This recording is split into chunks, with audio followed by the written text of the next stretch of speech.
Ladies and gentlemen, welcome to Casting the Spotlight episode number 140. It is a milestone episode, and only the great Rob Gaither can be the guest tonight as he is in the studio for the very first time. It's a pleasure to be here. Good to have you, man. I know we've been working on this for a minute, huh? Yeah, I didn't even mean to be a milestone guest, but it's awesome. Oh, you're the milestone guy, Rob. You're one for one. Let people in on it. We didn't even know you were going to be on today. Yeah. You know, it just happened. Last minute plans are the best plans. Yeah, it worked out. It worked out for all of us. Yeah. Let's see if you can live up to the hype, Rob. Let's see. No pressure. So, what have you been up to, man? I guess I've seen you not too terribly long ago, but not in like recent weeks or like the past month or two either. No, the only thing noteworthy that I've been up to really is I got a new job, which I'm a CNA for those that don't know, CNA/CMT. I take care of the elderly. I can give them medicine. I can do all sorts of personal care with them. Wasn't really planning on going into details about my job on this, so. Hey, you never know what avenue it's going to go down. You know. That's true. I feel like a job like that would be pretty rewarding though. It can be. Like, there's been times like I said when we were talking off air earlier, like the job I have now working at the trash company, like it is probably the most it's probably the best job I've had up to date, but I don't know if it's necessarily where I want to stay forever, you know? Right. I've thought about other things, and something that I actually have thought about in the past is kind of something similar, but taking care of people with special needs or things like that, just kind of lending a helping hand, because stuff like that does feel like you could just gain true pure relationships with your patients, your residents. Definitely. And just once you have that, it just feels like your day-to-day would be fine, because you would kind of know what you were into. It's kind of the same as my job that I'm at now, once you kind of get in the routine, you know who you're gonna have or what you're gonna have and what you're gonna do that day. There's not as much stress with the work day. Right. That's kind of where I'm at with my life now, is I'm just trying to go the route with the least amount of stress. Same here, I think. Yeah, definitely. The path of least resistance. Something like that. Yeah. Your previous job, how long were you in that? You said 7 years? Yeah, I was doing the same stuff. Actually, there towards the end, I was more exclusively giving meds, and I just let a lot of dumb shit get to me and lost a pretty good job I had for 7 years. So I'm just trying to get my life back together at this point in time. But you enjoyed it while you were there? Oh yeah, for sure. I mean, I guess you would have, otherwise you wouldn't have stayed 7 years. Right. And it wasn't my decision to go at the end either. I was just too pissed off from, like I said, letting stuff get to me, and I was signing up for way too many double shifts. So yeah, you worked 16, and that's another thing that whenever we were trying to get you on everything, you're like, yeah, I was working 16-hour shifts and shit like that. I was like, holy shit. How do you do 4 in a row? A lot of caffeine. I was drinking 2 to 4 Monsters a day. And that's... So if you worked 4 in a row, though, did you have a pretty good break before you had to be back? No. It was as if it was my regular 8-hour schedule, and then I would just sign up for an extra shift every day. So I was not very kind to myself. The money, though. Yeah. The money was probably kind to you. Yeah, it was. And stupid me thought that the money would last. Was worth it. I just kept pissing it away every month. I'm just going to keep doing this. Mm-hmm. It's easier to do now than ever. Right. But with this job, I'll be working 12s, and now that I've been without money for a little bit, I think I'm going to budget it a little better. Yeah, you really kind of learn how to be, it's almost easier to learn how to do without in ways than it is to do with, because whenever you have it and then you're like, oh, I could just do this, but then it runs out quickly and you're like, fuck, you gotta scramble to make sure all your bills needs are met. Right. and you don't have quite what you thought you had as far as being able to pay for everything. Because as soon as you have a little bit of a joyride in terms of, oh, I'm going to go out to eat this time, I'm going to get this and get these shirts and go to this event and whatever, and you're like, oh, I just pissed away all the money I could afford to spend before I have to pay all my bills. Exactly. So it's like, shit, you know, even spoiling yourself comes at a price, and like you can't only live to pay bills. So I mean, right, you need to take care of yourself too, you know, for sure, and go out and do the things you love to do, because we're not just put on this earth to pay bills and call it a day. Right. You know what I mean? Yeah. But it's, I don't know. I guess you got to find a balance.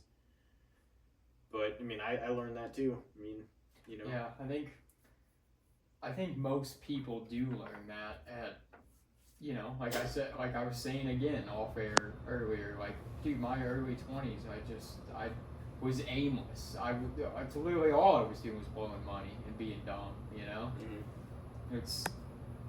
You do kind of have to, like, experience it to understand, okay, I need to budget a little more. Mm-hmm. Like, I'll never, ever forget the time that I worked at Burger King, like, my first legitimate on a payroll job, you know, and I was not making great money, and I was not spending it on things I should have been, like, but that's the thing, I already did have some responsibilities. I had my phone, my car, things like that, but, like, outside of that, I was just blowing money, you know, and I was trying to go up to my brother's for one night, and I'm like, oh, I'm low on gas, I gotta get some gas. And I pulled into the gas station, I put my card in, and it said insufficient funds, like not allowed, you know, like I wasn't going to be able to get gas. And I had to cancel plans and be like, I can't make it up there, you know. And just that awakening, being like, checking my bank account and being like, I got $9 for 2 weeks, dude. Like, the worst. It sounds like somebody else I knew. You might know. I got $5 for the next 13 days. It's like, what the fuck did you do with payday? Yeah, man. That was the time that it made me realize, like, I'm never going to put myself in a position like this again financially. No. Right. Like, I can't allow this to, like, just the heart drop moment of seeing less than $10 in your account. You're like, I'm actually a bum, you know. Like, but that's why living as if you don't have much money is what saves you money. You know, I mean, like you're like, okay, well, I'll take out and not look at what I've got to budget and put away, just so I only know that I have this amount to spend on food, to have, you know, spend on bills, to do this and this. You do have to, so it's like, to prioritize all the things that you know are going to be expenses that you're going to need. First, and like being around, I mean, we had the same group of friends, you know, like being late teens, early 20s, like we all made those mistakes of being like, oh, well, I would rather go to this event or this concert, and then it bites you in the ass. Because at the end of the day, too, it's not even just the tickets for the event, it's the parking. It's the fucking, you know, it's the commute there. It's the snacks, the drinks, and you know, the merch. when you get there, you're going to get a shit. drink, you're going to get something to eat. Absolutely. You might get a shirt. You're going to get a shirt. Yeah. That's a half another check when you're not making much money. Yeah. It's literally now I'm kind of like, the first thing I'll do is like pull out money, and then like, okay, you know, I got to have this and this and this for the bills, and got to, you know, and then whatever's left, like I will. If there's one thing I am, like, I can be very resourceful. Like, I'll figure out how to make things work one way or another. You know what I mean? Yeah. And, you know, it's just you just gotta kind of figure out your situation and put away money, because if you're not putting away anything, that's gonna bite you too. Yeah. Especially if you have a vehicle. Especially if you have, like, because at some point something's gonna break, something's gonna have to get repaired. You're gonna need, you know what I mean? Like, you're like, it's crazy, because even having a car or whatever, it's like, it's a blessing and a curse. You're like, you got the freedom and willingness and ability to go anywhere you want, do whatever you want if you have a vehicle, but at the same time, there's repairs, there's things that break the fuck down, it sucks, you know what I mean? At the same time, it's like, yeah, it's kind of always a back of your mind roll of the dice when it comes to owning your own vehicle, because you're like, Yep. man, at any point, something could shit out on me. Absolutely. I And once that's blew a tire in Waynesville. that's 2 like hours away. what I think about too with cars. It's like, dude, this is 2024. Can we not find a way to make this shit less parts and less fucking, Well, that's what all the just make it easier to repair and make it not as many fucking things that could fuck up. aren't Right. all politics aside, obviously, because we don't want to get into that shit. Me and you talked about that a little bit. Yeah. But aren't that what the Elon Musk cars are? Like all the Teslas and all that. It's like limited fucking parts and but limited if you, amounts like, of. think of, like, dude, at least with cars, it wasn't electrical. It was like if a certain one thing fucked up, it was that one thing, and you're like, okay, like if you knew cars, you could try to repair it. It got harder and harder. As But if it time was a went big on. repair, it's a fuckload of money. But now, if something fucks up on your Tesla, the whole, like, you have to get it repaired unless you know, like, in depth how to electrical wire shit. Like, that's the thing. There's no looking stuff up and trying to figure it out on YouTube or, like, asking for help at the AutoZone Right. to try to figure out what you could do to maybe salvage this. It's like, what do you even do if your Tesla fucks up? Rob, what do you do? I don't own a Tesla, so I have no idea. That I is a feel Kia like- in front of your house, sir. Yeah. Hey, that's what I got to. You got a Kia? Yeah, Kia Oh, okay. Forte. Well, it hasn't been stolen yet, I see. Yeah. Doesn't it feel good? Well, it does feel good, but I'm also confident that with most people not knowing how to drive a stick, my car. Okay, yeah. And mine has all the anti-theft protection on it. So before, like, all the issues, the ones now that are having, where they're like, oh, you got this and this and this.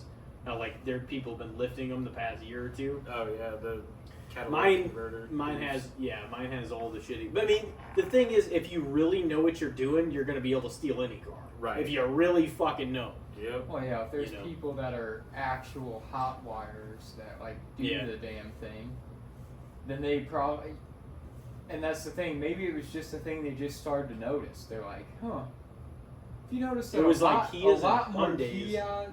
Kias and Hyundais have been Mhm. stolen than any other car. What is that about? Yeah, and the key is like the insurance. Did your insurance go up when all that shit started happening? My insurance is high anyway due to personal past issues. I mean, we can talk about those. It's not a big deal. Hey, I've had it Hey, too. we don't have to. We can or can't. It's honestly all up to I you. What think we want I've- to talk about on air. We can talk It's, about whatever the fuck. Long story short, when I was 22, I didn't get my license till I was 22, and a few months later, I hit a Honda Accord at 60 miles an hour, and I was driving a 95 Ford Explorer versus a 2012 Honda Accord. I fucking caved that car in from the back. Oh, My damn. friends are like, "You turned it into a Honda accordion." But as funny as that is, ever since then, my insurance has been through the fucking roof. Damn. Yeah, I'm kind of in a similar boat. Like, early on driving, I mean, you know, we've all Yeah. done it. I almost feel like once it happens to you, it kind of helps your driving. Absolutely. You become just more aware of your surroundings. Like, you're like, I'm not gonna fuck this up again. You know, like Right. you become more like when you first get a car and your license, it's just freedom. You know, it's just Absolutely. like I can go anywhere I want. Like, you're not thinking about potentially getting in a wreck, Right. and then it happens, and you're like, yeah, I'm gonna do everything I can to not let that happen again. Right. You know, like Yeah. I don't wish a wreck on anybody, but I do think that it makes more self-aware drivers too. So Yeah. like there is the positive of it where it's like it's the same thing of, you know, like anything you do in life, if once you kind of face the repercussions of it once and you feel what it was, you're like, I'm not doing that again. Right. You know, it's Absolutely. Jesus Christ. They all heard that one. I thought the my Undertaker beer was coming glass, for a man. second. Dong. It's almost impossible to set a glass back on the table with these mic stands attached and not have it make noise. I know. We're gonna have to, whenever I get my place and everything too, we're gonna have to fucking get a different table to set this shit on. Or honestly, I think it would alleviate if we had like cork coasters. Just set them back on. It probably wouldn't be as loud. Yeah, I don't know. It's We've all- always used this table too. We gotta fucking, we might have to replace this shit though. Besides the ones we did at my house. Yeah, that's true. Yeah, this thing's been through fucking some hell. Oh yeah. But yeah. No, my one accident that I had was no other car involved. I was just looking down at my phone like an idiot for like a second. But that second, as we all know, that could be 500 feet in a car when you're going 50 or 60 miles an hour. And that's basically what happened. So I was like right down here in Arnold Outer Road, and like I was on a fence, and I couldn't get off the fence because at that point I was just drug along the path that I was on, and I was going through some fucking trees and some bullshit like on the side of the outer road, you know. And fortunately, nothing pierced my windshield. The airbags didn't even deploy, and Shit, that's crazy. I didn't Like, have you were a going through single. things that could have pierced the Yeah. windshield. Your airbags should have deployed. Yeah, You know. and I did not. The airbags didn't deploy. Nothing pierced the windshield, dude. I didn't have a single bruise on my body, and I was fortunate. Even though at first I was like frantic because I was like, "What the fuck?" Right. Because I looked down for just a second, and then I was smart enough to finally, after the fact, get like a dock for like my phone to where I, if I need a GPS or anything else like that, I could just set it up there. But it was my dumb fault. Like on the way home, I even thought about that. I never do this. Like I never look at my phone this much whenever I'm, you know what I mean, going back. Like, and so then I got one of those anyways, and it charges it and does the whole deal. But it was not. There was no other car involved. It was just me running off like the side of the road, basically. Just for not paying attention for a fucking second. And, fortunately, nothing happened to me. Like, yeah, it was a financial setback for sure, as we've, discussed. But it wasn't an emergency room visit and a financial setback. Right. You know what I mean? It wasn't a broken arm and, it wasn't that type of thing. So I'm like, well, that's fortunate because I think I paid for it like fucking 10 times over by now. Anyway, as we know, so that definitely just kicked things into gear and got me thinking. I'm like, well, I need to fucking make sure that shit does not happen again. Because nobody else was even involved. Like, it was fully my fault. I just did not pay attention for a second. But that second can be everything. You know what I mean? So, you never know. I've had my fair share of problems. The first car I ever owned, I got that thing in, little tiny fender benders a couple times. Yeah. And traded it in and got myself another car. Well, before that, whenever I was in the middle of my trade-in, I took my mom's SUV and I slid on ice and smashed a concrete mailbox with that. So Concrete mailbox. That was probably the worst accident I've had because there was literally, like, once I parked that car and I went out and looked at the damage and it wasn't my vehicle, I was like, I might just jump off a bridge.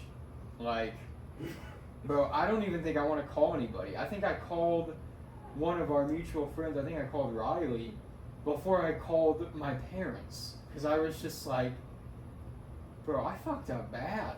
Like, I just needed somebody to talk to about it. But then after that, I got a second car, and that one wasn't my fault, but somebody turned out and made a left turn in front of me and caused an accident. And they still had temp tags on their car. So they didn't have insurance. And, like, that was in the middle of an intersection, and I just remember getting in the wreck and then being so disoriented, my airbags deployed, and I was like, where's my phone? Like, where? It was like tucked under my seat, Like all the I was just trying to find my stuff to get out of the car. My car doors, the front doors are like jammed closed to where I had to climb into the back and exit through the back seat. And like I was fine, but when the EMTs came and the cops came and all this stuff, I told them when they asked me, I'm like, I mean, I got a little tightness in my back, but I'm okay. But they're like, oh, you got to go to the ER. I should have just said nothing, you know? Because then they sent me to the ER and it just became like a whole night's worth of something. Mm-hmm. And since then, I've just tried to be extra damn careful. I mean, what else can you do, man? Right. We've all had experiences. Knock on goddamn wood. Yeah. The car I have now, I've been trying to be extra careful with. That's about all I had though too was just a little bit of like back tightening in like the days that followed. But I mean, I didn't have even a single bruise on my body, nothing. Like, you know, I was like, that's fortunate, you know. Definitely. I think it's just because your body tenses up when you're back, you know, and then once the force of that comes, then it's like, oh, like my body was tense and I went through something, you know. Right. Yeah. But anyway, man. Enough about car wrecks. Yeah. Damn, Rob, what the hell are you doing to us? No, I'm kidding. I didn't mean to. Oh shit. The Honda accordion though, that was a damn good one. Oh, it was, yeah. No, that was pretty good. Well, damn, Rob, what else have you been up to? I play a lot of D&D with my friends and my nephew. Do you? Yeah. I did that for a little while. The D&D era? We kind of lost our group. Yeah. And we were doing it with, but I feel like we never got into it in depth enough, like never got the game going enough for it to be as cool as it could have been. You know what I mean? Like, and you got to have at least mostly everybody invested in what's Yeah. going on. Otherwise, if you got like the DM talking and one guy's paying attention, everybody else is on their phone, it all goes to shit. And yeah, I think a big part of it too was that none of us really knew what we were doing. We were just trying to try it, and I've like wrote poems and made short stories and stuff in the past, so they're like, you'll be the what do they call it? The guy that controls Dungeon the Master, story. Yeah. Game Master, whatever you want to use for And that. I mean, I came up with some decent ideas, but it was hard to be like, okay, like that's the thing. Every time I've ever thought about a story or wrote something out, it's been, this is the beginning, we go through everything, this is the end.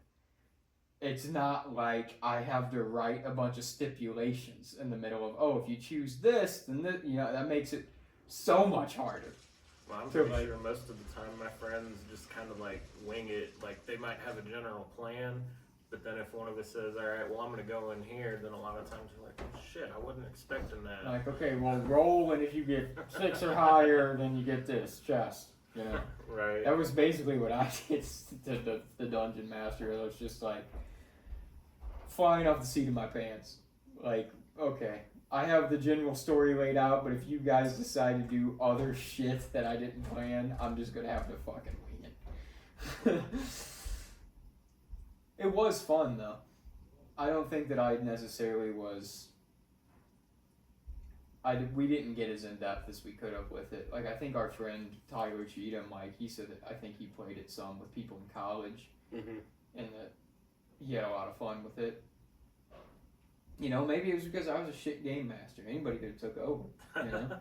I mean, yeah, but I don't think it was just, I think you guys played with like 5 or 6 different people, right? It was Aaron and Alina and Justin and Tyler and me. Yeah. There's at least 5 of you. Okay. Group I play with pretty big. It's me, my one roommate, Ryan, my buddy Mike, my buddy TJ, my buddy Sean, and my nephew. So there's 6 of us. It's usually a good time. Yeah.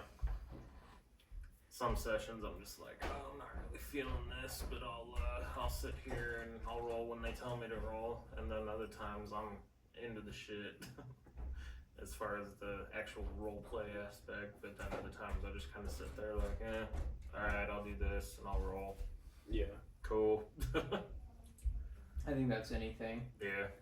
I'm that way with this, to be completely honest with you. Like, not that I never don't want to do the podcast, but like just that there's days when we have one planned that I'm like, I have to prepare myself more to be like, You got to get I'm not more really into in the mode. vibe of this, Yeah. but I got to get myself into it, Yeah. Yeah. Well, you guys got some pretty good tequila. That helps. It does. It does. It makes things looser. It also is nice just having some of the equipment we have now and like the setup makes it a Hey, little Rob, better. if you need a tequila break, man, Tequila. have break. at it. Yeah. Yeah. Maybe. That The might fact- happen. The fact that we've done this so many times too is like it just makes it easier. Like, because I mean, we used to sit down and be like, oh, okay, well, you're like, well, what are we going to talk about? Like, I don't know if I have it's not, like, topics. more of a plan. And I never really just like, not that thought didn't cross my mind, but I wasn't that worried about it because I knew one way or another, me and you, either one of us, whatever, like we would end up falling into some conversation that we would just roll with it and it would be fine. I know think what I at mean? first I had more of a idea for this podcast where I was like, well, we're gonna make some of the episodes themed towards more things in my head. You know what I mean? Like, I'm like, okay, well, we'll talk a lot of Batman this episode, or we'll talk a lot of NFL this episode, or Walking Dead or whatever, or we'll talk a lot of current events. So I was just like always trying to prepare myself in the beginning, like, what avenue do we think we're gonna take this down? It's not a bad idea to have some things. There's certain times where I'm like, we've got to talk about this, or we've got to talk about this, or like maybe I'm like on edge that day or whatever, and I'm like, I've got to get this out, and I want to talk about this or rant about this thing, And like last fucking episode, not to get into all that, but like the whole assassination on Trump and stuff, we talked about that for like the first 15-ish minutes of the episode. Well, how could you not? I mean, and it just.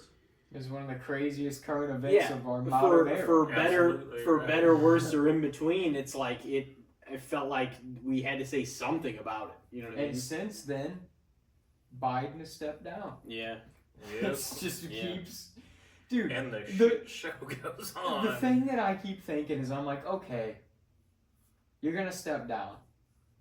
Everybody wanted this, but bro. Oh, they're gonna get slaughtered. Could you please? Like, if you were gonna do this, do it in January. You waited till July when they don't really have a chance to try to make a campaign from here to November. And let's be honest, whether like we don't have to get into all that, but like whether anybody feels one way or another or whatever about Trump, but the fact that he just survived an assassination attempt, I don't think anybody they put up against him will beat him. Is going to do nothing but good grace for him. Yeah, I know. That's what I mean. Like, I feel like the assassination attempt, like, people are saying, oh, it was a hit. Like, I've seen that on the internet. Like, everything's a hit. Conspiracy these days. Cops knew that man was up there. People were telling him he was up there for minutes, like they didn't do anything about it and this and that. If it almost feels like if that was actually the case, maybe it was a hit, but if it was for the Republican Party, bro. One person actually got killed in the audience, right? Yeah, not you, but like people. That's the thing. Somebody actually died from that shit. Like somebody's you don't hear dead. about that guy. So it's like if he had, what's crazy is if he had not turned his head and done just the things that he does in order to give speeches and stuff, and it hit his ear, he could have easily. It could have easily went right through his fucking head. Moment. I'm kidding. I don't know about that. I honestly don't either. I think it's funny everybody to feed into the internet conspiracy. Rob is right though. Like everybody thinks everything's a fucking conspiracy. It's just like it's everything. Any time that there's a big event or like something that could potentially you could poke holes in, people will.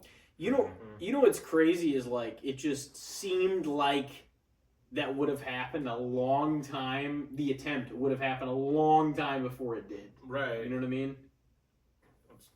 So it's like. And I mean, I'm not saying that is like, oh man, I thought that this was. It just seemed like no, not even that, but just it just seemed like as many people were acting disgruntled about some of the things he was saying, or like his Right. supporters, or this or that. Why wouldn't it have happened a long time before? Or not why wouldn't it have, but like it's surprising that it didn't. You know I what I'm saying? get what you mean. Because like now it's not like his rhetoric has really changed that much. You know what I'm saying? Right. So like why is it why Yeah, it is seemed now like this would have been so happening on the campaign if- trail in if- 2016? if think. anything, he's probably toned down his speech compared to what it was. Yeah, I feel like he's kind of So it's like become a little more in the middle, trying to at least have a couple things that even liberals, if they really looked at it, could be like, okay. You know, like in 2016 when he first ran, it was balls to the walls, dude. yeah. That's what I mean. I feel like it would have and should have happened then. You know? Like if somebody was actually going to attempt something Or the like first that, 6 or year that he got into office. like just within that first presidency, and that like Andrew Santino on his comedy special Cheeseburger, he like brought that up, is he's like not even speaking politically, not speaking for Republicans, not speaking for Democrats, but he's like, I am absolutely baffled that in this man's 4 years of presidency or in his campaign trail before, there wasn't one single person that just tried to. Yeah. And I think there was one guy that like got on stage with him or something, but they quickly were like, "Yeah, no, get the fuck out of here." And that stuff happens. That happens. With Somebody musical artists, tried you know? to somebody tried to tackle like Bernie, I think one time too. Yeah. Didn't that happen? Yeah. And then they just fucking. I don't think they tried to like kill him, quote unquote, but they like tried to fucking just run the stage and Yeah, and I mean there was protesters at Bernie, Hillary, and Trump Mhm. rallies in 2016 that were up in the crowd with signs screaming that they got escorted out. Like Mhm. there's been this kind of animosity within politics for close to 10 years now. For So sure- it almost for felt sure- like something was going to break. For eventually. sure, like Right. more of like the social media era. But to be honest with you, I feel like this election, you know, it's just because I'm not as like I've stepped away from like how into some of the stuff I was, but it feels way less intense than it was for Yeah. 4 and 8 years. Way less. I would say certainly 8 years ago. 4 Yeah. years ago, it was No, COVID. well, but Yeah. that's And what I. But that's why everybody- people I mean, were it intense fed about into it. the election, but everybody was also just like Yeah. trying to fucking like the election was it was still a forefront of media, but it was almost a backthought because people were like losing their fucking jobs and like nobody knew what the next move was. Or what That's was why gonna I'm like I don't happen. feel like that. It's almost that's why it's almost wild that it happened now is because this election it seems like it's so fucking backpedaled compared to like all the stuff that's happened in years before that. Like it seems like something should have happened when everything was a lot more intense than it is now. Like right now, to be honest, like nothing is really gonna fucking move the needle that much one way or another. Right. It doesn't feel like that, like it doesn't, because we're in inflation no matter what. It's gonna take hell to get out of it no matter who gets elected. Right. And at the end of the day, the person that gets elected is gonna be fighting against the opposite party's representatives in the House and the Senate. Yep. So it's gonna be extremely hard to get anything done. Right. Well, and the other thing is, and like not to because like to be honest with you, part of me was like, just get that fucking. It's like I don't even like hate Joe Biden by any means either, but like, dude, he looked sad and old up there. Take him out. He should have been removed years ago. Why is he still up there?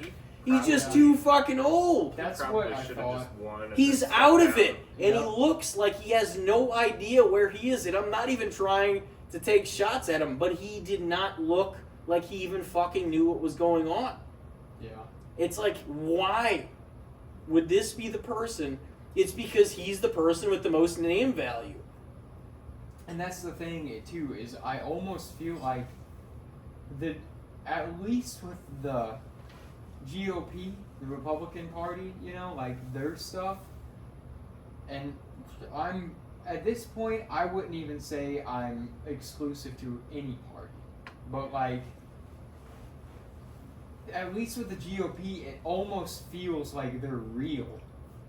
To where it's like, the GOP didn't want Trump, but he was the nominee, and they had to back him then. You know what I mean? Whereas... he was a liberal for most of his life. Yeah. Yep. For most of his entire life. The DNC, it's like, all I heard from anybody I asked that was Democrat in 2016 and 2020, everybody I asked about their political opinion was Bernie, including me.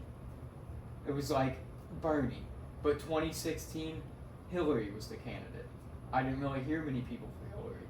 2020, I didn't hear anybody for Biden, and Biden was the candidate. I'm like, how the fuck does that happen? Dude, and you know what's crazy is like Bernie got fucked. From the get, Bernie had way more energy and was like way more enthused than Biden. He's old, but he seems more with it than Biden. And that's what I mean. And like that's the thing. It's like Trump seems way more like 100% on the ball and energetic than Biden fucking ever did.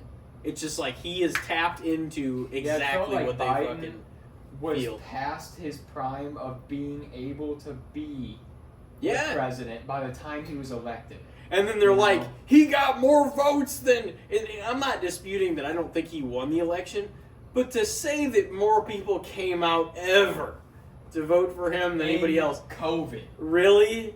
Really? COVID. That seems a little fishy. People were afraid to even leave their house. Yeah, the same people that a few years prior were fucking like, no, you need to get to the booth, for better, worse, or in between. Yeah, they're like, you need to get to... It's just like, you guys didn't even get to the fucking booth. You had to mail in your fucking ballots. You shouldn't have been allowed to fucking do that. Unless you had an absentee ballot, which I have had before.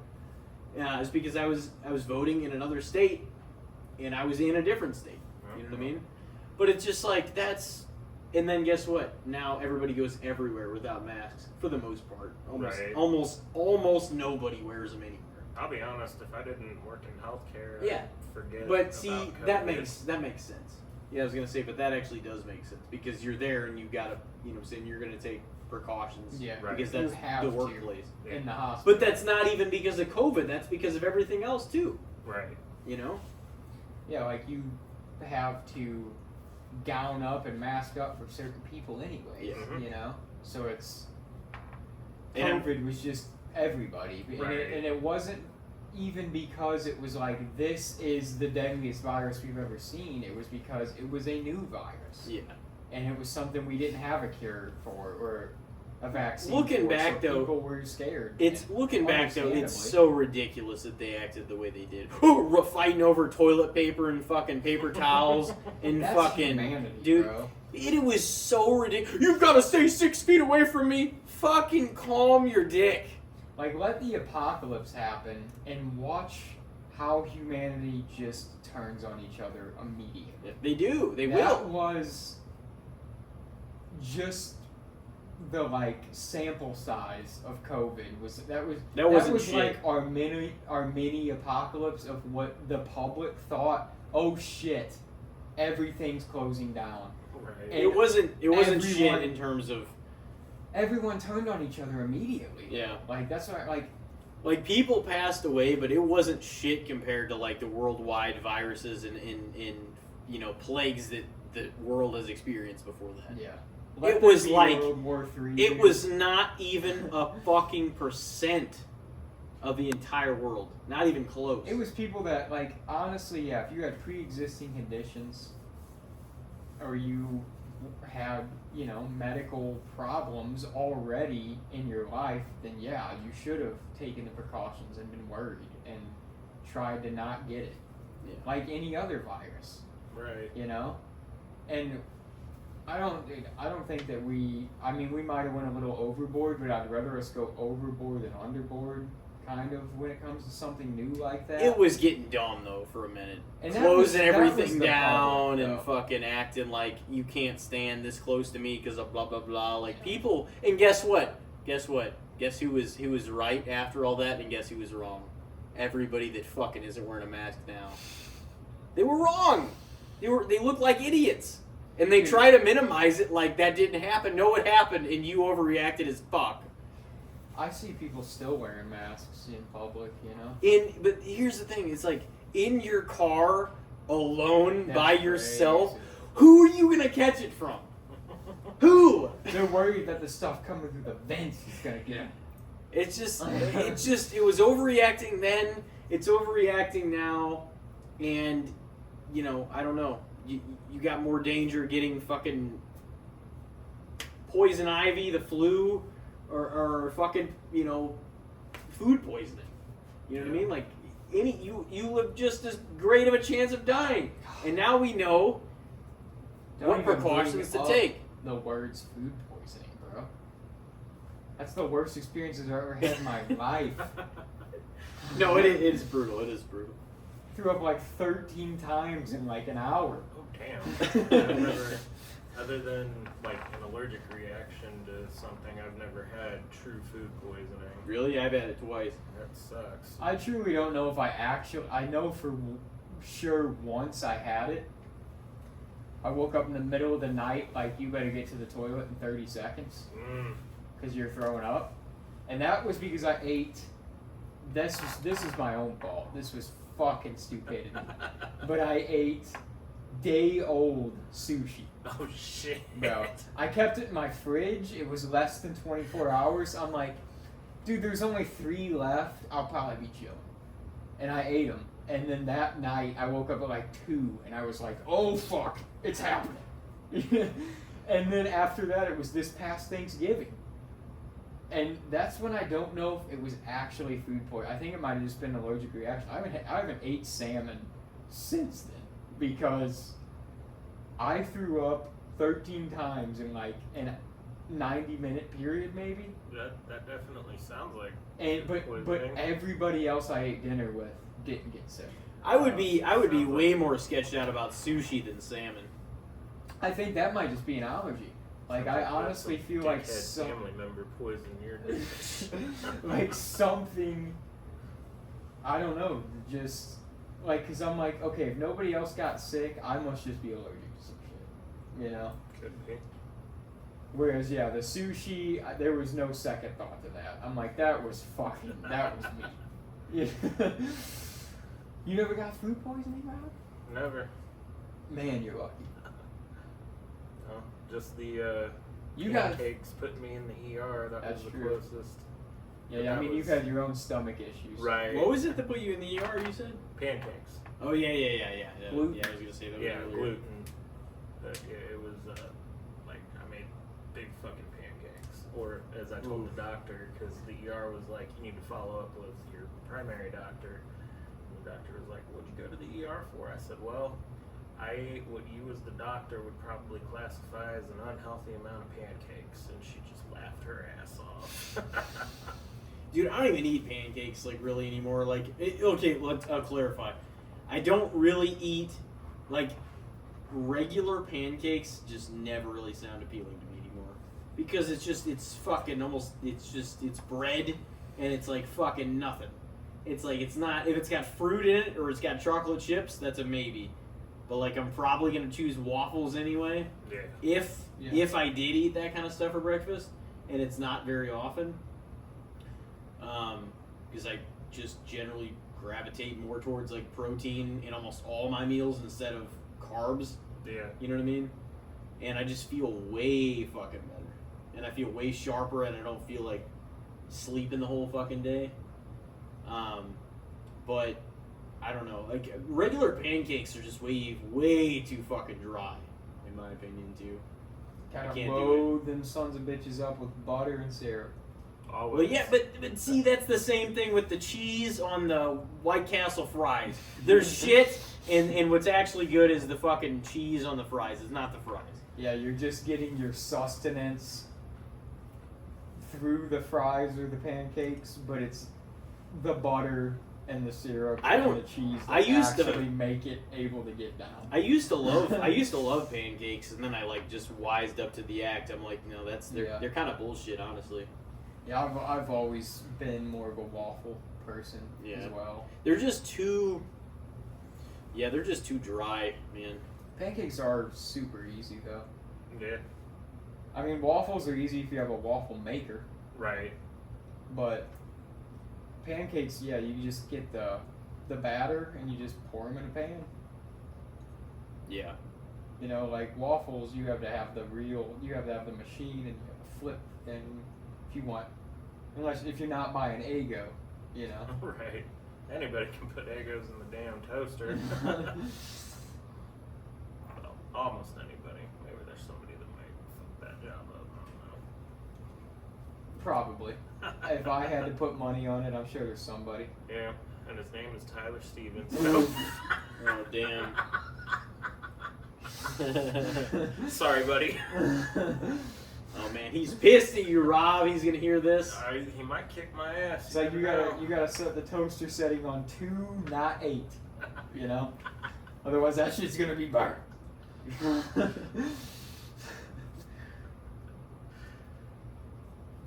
Shit, man. So Rob, your Patriots is not looking like a promising year for them.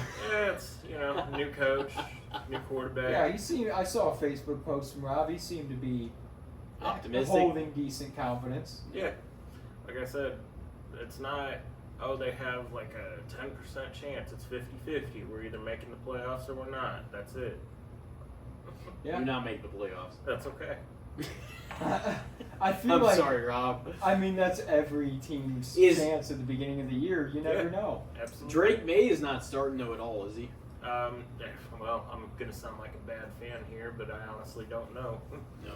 Drake May maybe should start. What else would they like?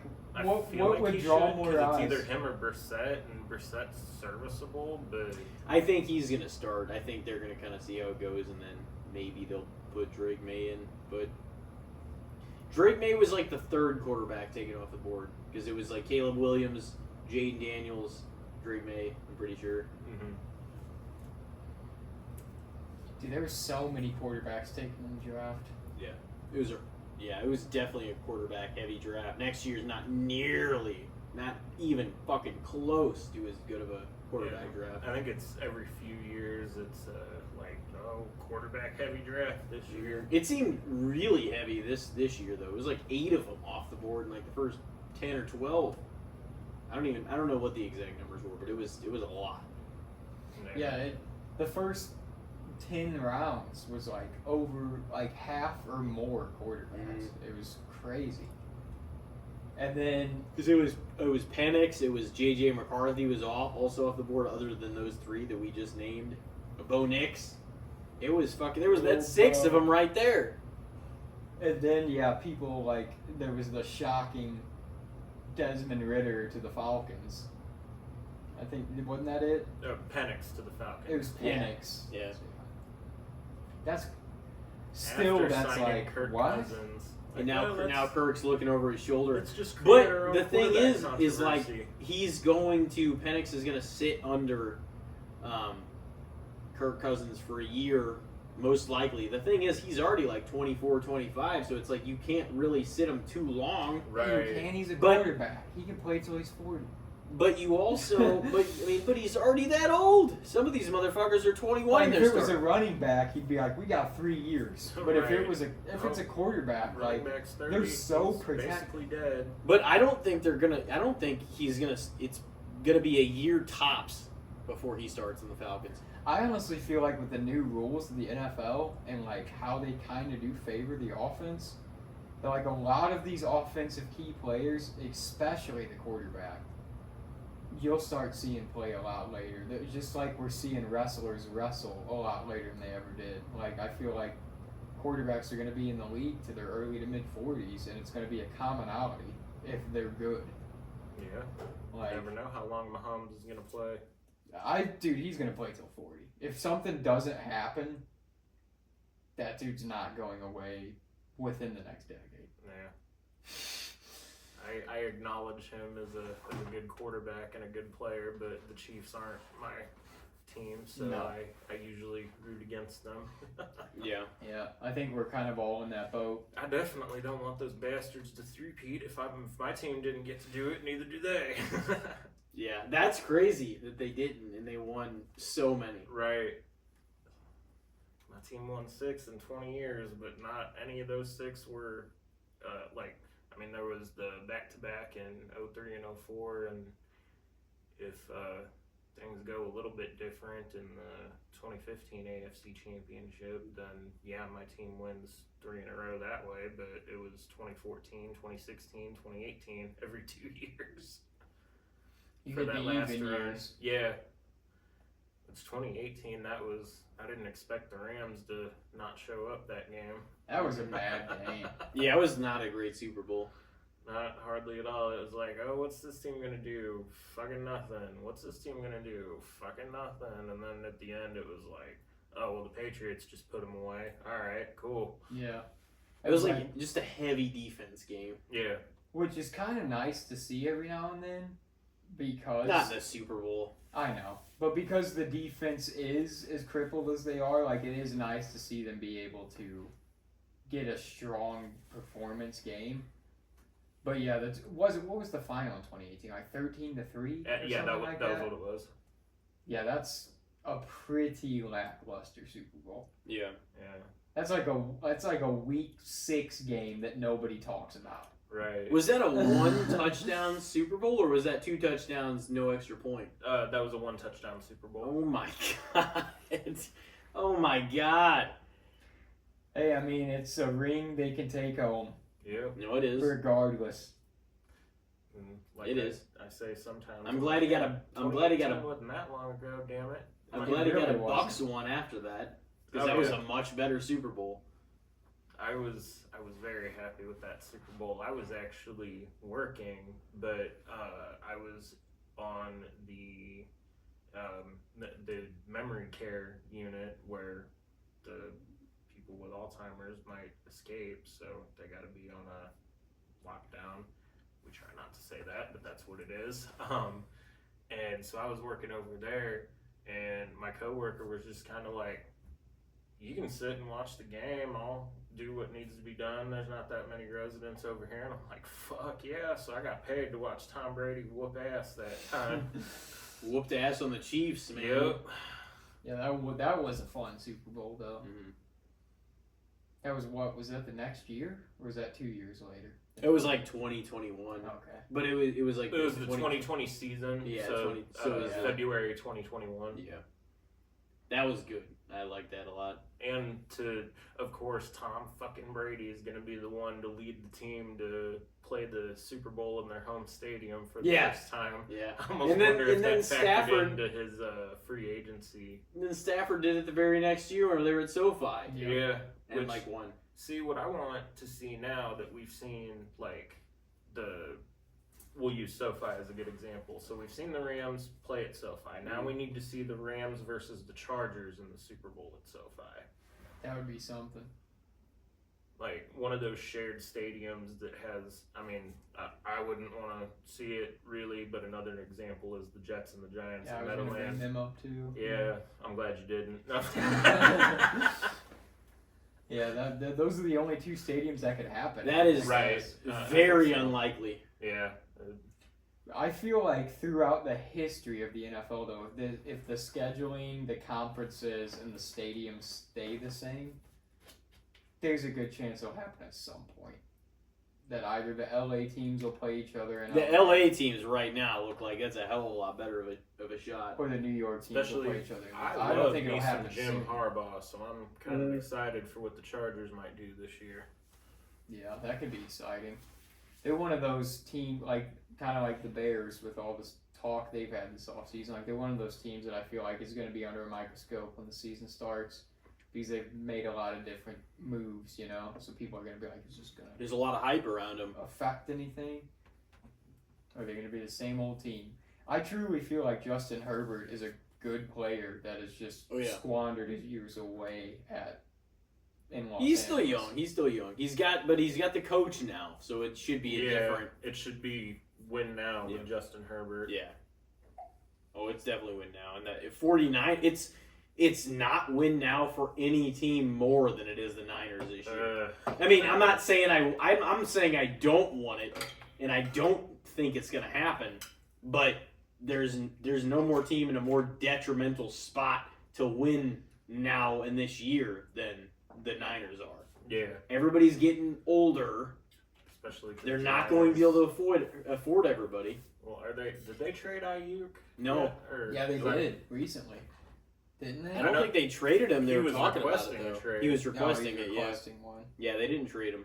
Which is like, fucking pay that man. What are you people doing? But you They can't have pay too everybody many. either. Yeah, they have too many. And these guys are getting old. Like, weapons. Kittle's getting older. McCaffrey has already sustained 2, season-ending injuries before.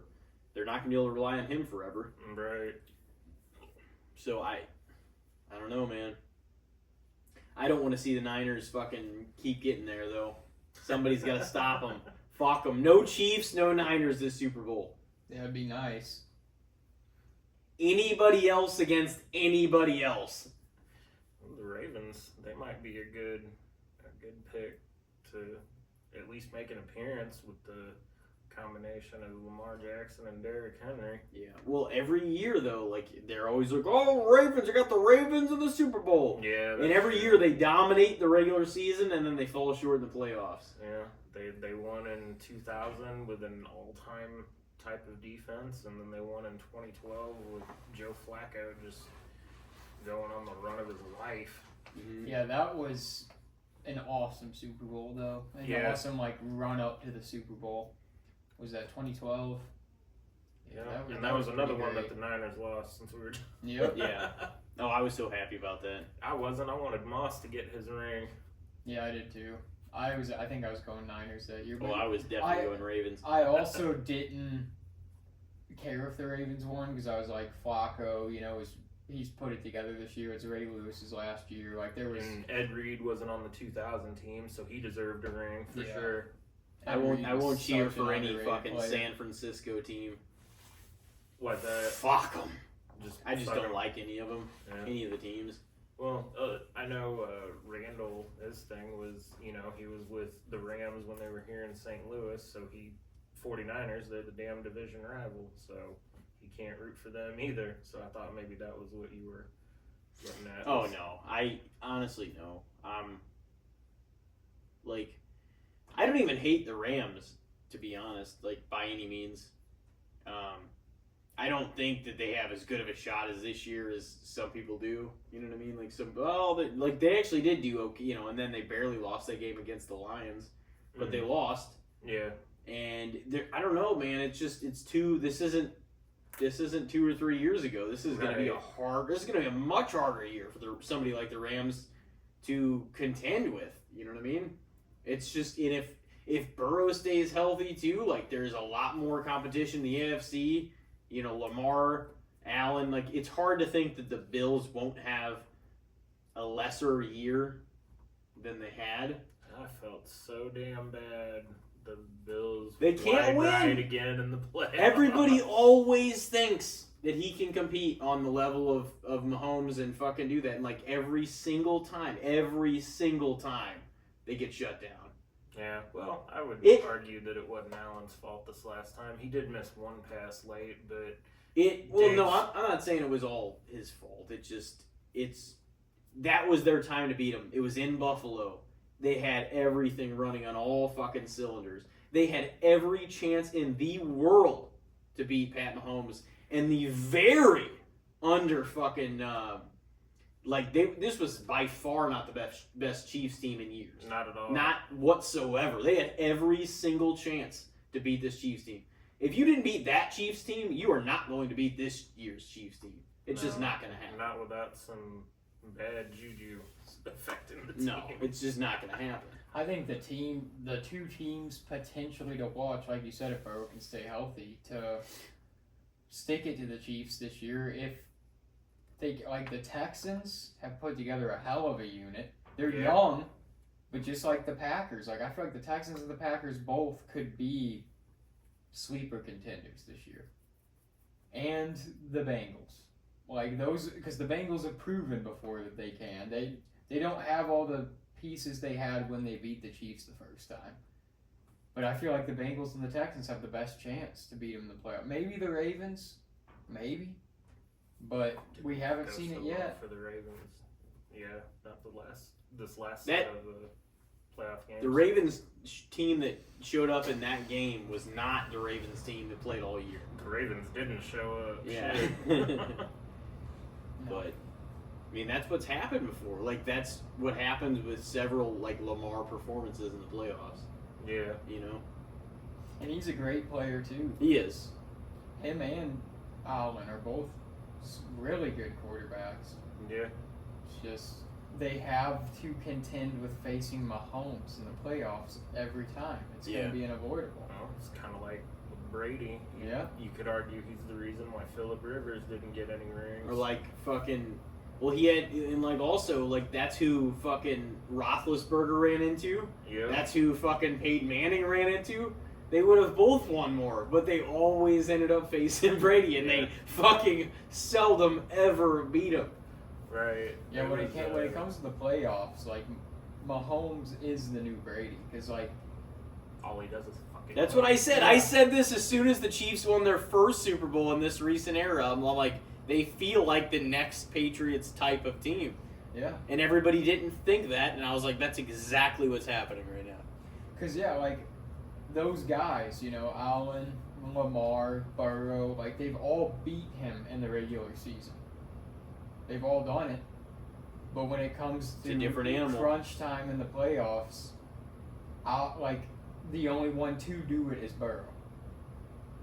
That's it. And he just can't. And now we got to see what Burrow posts. What, ACL? Yeah. Well, He's like had the so many fourth injuries. injury in like in 5 years.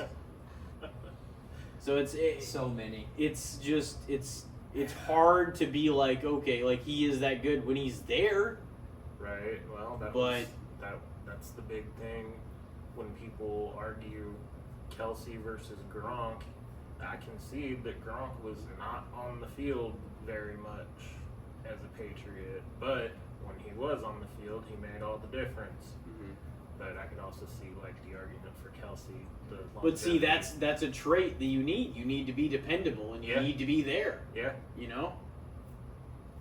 It's I'm not saying anything against like Gronk either, but it's just like that's one of the aspects that matters. Like you can't forever input, no matter who you're for, be like, oh well, he would have done this if he was healthy. Okay, but he wasn't healthy. Right. What is your argument? You know what I mean? Like the other guy was. Yeah. So it's like. You know, and it's the same for kind of Burrow, because there's people that are like, oh, he's a better pure quarterback than Mahomes is, and this and this. Okay, Mahomes has got 3 Lombardis. Right, and plus the era of pure quarterback, I think, is retired with Tom Brady, because now everybody's got the mobility part of their game. At least for the first portion of their career. Right. They're going to have that. Yeah. And as you get older, you're like, oh, yeah, running around isn't so good on the knees, and I'm old as shit. Yep. That's the problem with, like, running backs, is they're like, oh, we're just going to run you guys into the damn ground. Yeah. And then when you're 30, we'll just get a new one, you know? Yeah. Some of them are like, all right, he's 27, time to hang it up. That's right. That's what the new era has come to. Yeah. It's like, oh, you're 28, man. You're on borrowed time. We got to look for a running back in the draft. And they never get their payday because they just run them into the ground their first 4 or 5 years. And the only time they do get their payday is like the first year of that big contract. Yeah. Yeah. And then they get traded. It's fucking wild. Yeah, running backs, they're one of the most fucked over positions in football of the current modern era, for sure. I mean, if you still get paid, it is what it they're is. not going to care. That's kind of how I felt about Kirk Cousins, is it's like... Mr. Guaranteed Money. It's a bummer, and it's like, hey, what the fuck's going on here if they draft another quarterback? But regardless, bro, you're reeling in more money than you have your whole career. Nah. He's already made more money than like Brady ever fucking had made. Yeah, because like I think Cousins' contract with the Vikings was, I want to say $160 million, but I don't know. Obviously, that was Brady's decision too, because he wanted to take less money so that he would have a good supporting cast. Yep. Because and guess what? It paid off. Yeah, it takes a few pieces to win a championship. Yep. And it does. Sometimes those pieces are all on one side of the ball. Sometimes they're scattered throughout the team. Really depends. They always had a good. They always had a great defense though. Oh yeah. For them. So it's like. Except for, I think 2011 was the only year. Like, we went to the Super Bowl with the 31st ranked defense. But then the very next year, the 2012 draft, we drafted Dante Hightower, and he had a hell of a career for us. So it wasn't too long when Belichick was like, shit, I need a defensive superstar. And then we also drafted Chandler Jones, but I don't know why he was traded, because he did nothing but good things for Arizona. So just the way of the beast sometimes. Yeah, that's what happens to guys. They very rarely nowadays do you see a franchise player in any sports Right. that stick with one team their whole career. Like, one major one I can think of off the top of my head is like Larry Fitzgerald did that with the Cardinals. Even in their worst of years, he was there. I'm like, you can't take anything away from an Arizona for that. Like, he deserves a damn statue in that city. But it was good for the Steelers in a way, but I felt bad for the Cardinals. I wanted that touchdown. I wanted Larry him to win scored to so be the game bad. winner, and just wasn't to be. Do you think Belichick ever has a head coach job again? Ooh, that is a good question. I think if he wants it, yes, I do. Why doesn't he have one this year? He Well, interviewed with the Falcons. Why? Yeah, but he doesn't have one. He did interview with the Falcons, and they passed on him. yeah. You know? That's what I mean. If he's that great, and I'm not saying he's not. I mean, he has all the rings and shit, but like the game has moved off of what he's about, and that's a defensive head coach. Yeah. I mean, there's nothing really to argue. Maybe he would be better as a defensive coordinator, because he does still have a lot of Yeah, he should stay in the expertise. game to some capacity. I think and but he might think he's above doing that. Maybe he thinks that he needs to be a head coach or nothing. yeah. He's also one of the most stubborn motherfuckers like I've ever seen in the game ever. Yeah, I don't know if it's like a serious thing, but him and Pat McAfee were talking about Belichick doing the McAfee show on Mondays this football season. Mm-hmm. So I wonder if maybe he's going to do that as a way to like maybe try and improve his image, and then maybe go for a head coaching job next year, or a defensive coordinator. Maybe he will legitimately humble himself. Oh, I think the Brady roast helped with helping his image. It did. Yeah. It did a little bit. Yeah. You watched that, right? I did. I had to. Yeah. Oh yeah. No, I was gonna say I would have figured that was. Yeah, I need to watch up that. I need to watch that again. But it was hilarious. Yeah. Nikki Glazer fucking lit that stage was on good fire. Shit. Yeah. Do you want to take a break now? Yeah. You ready to take an old break, Rob, and come Yeah. back in with the good, the bad, and the shits? Let's do it. Your first time on the segment. All right. Alrighty, ladies and gentlemen, we will be right back with the great Rob Gaither, and we'll see you in a moment. Ladies and gentlemen, welcome back to Casting the Spotlight episode number 140 with Rob Gaither as the special guest for the first time. And it's time to introduce him to the good, the bad, and the shits. All right. I don't think he's ready for it, but we're going to see. Oh, he isn't. We shall see. Alrighty, Rob. Well, we'll see what happens here. Should I go first? You want to? You can go first. Okay. Well, I didn't have a good one to fucking lead us off because I was like, well, let's just throw out something football wrestling, but I was like, gotta pull up the SummerSlam card, so I'll do that in the meantime. After I'll just throw this random one out. What do you guys think of what do you think of vending machines?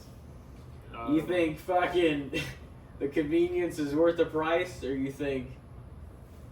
I have definitely traded convenience for price before, so I'd have to say just on. Yeah, I mean it's a little Personal different for you though, because you work in like care facilities and hospitals and areas Well, like that's that. their- Like vending machines Well, are I've never there. worked at a hospital, but Yeah, I guess that's true. Yeah. I've only actually worked at one of two places for the last 12 years, and I'm now starting to. Well, they got vending machines. They've got.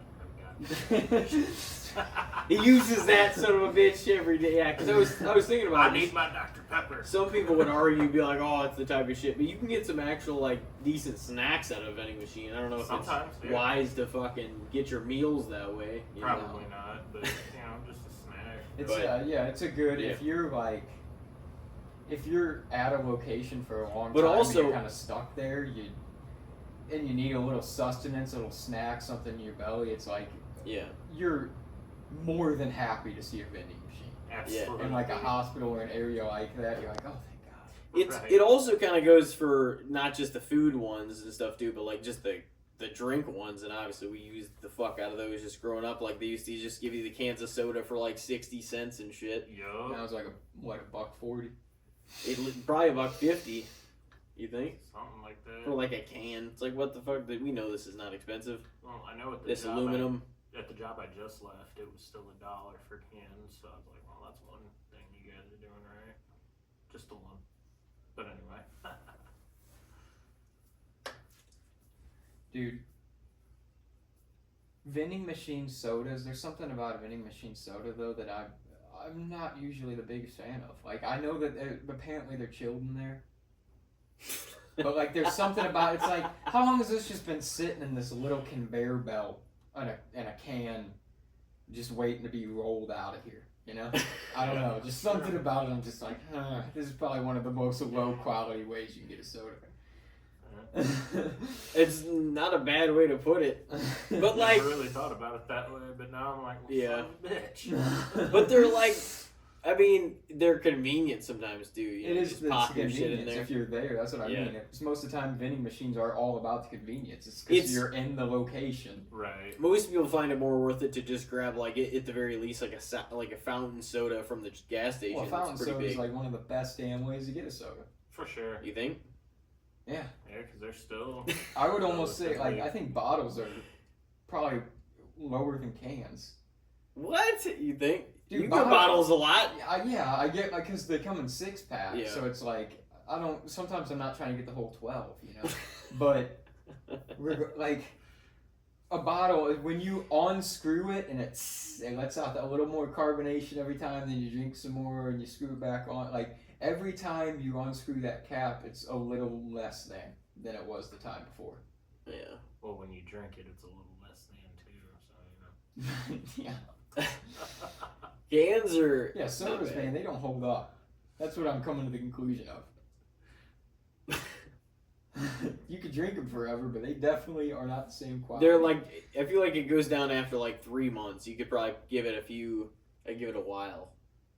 Yeah. But like I mean, if you buy like a 12-pack or like, they'll still be good for a while. It just won't be as quite as fresh as it was, you know?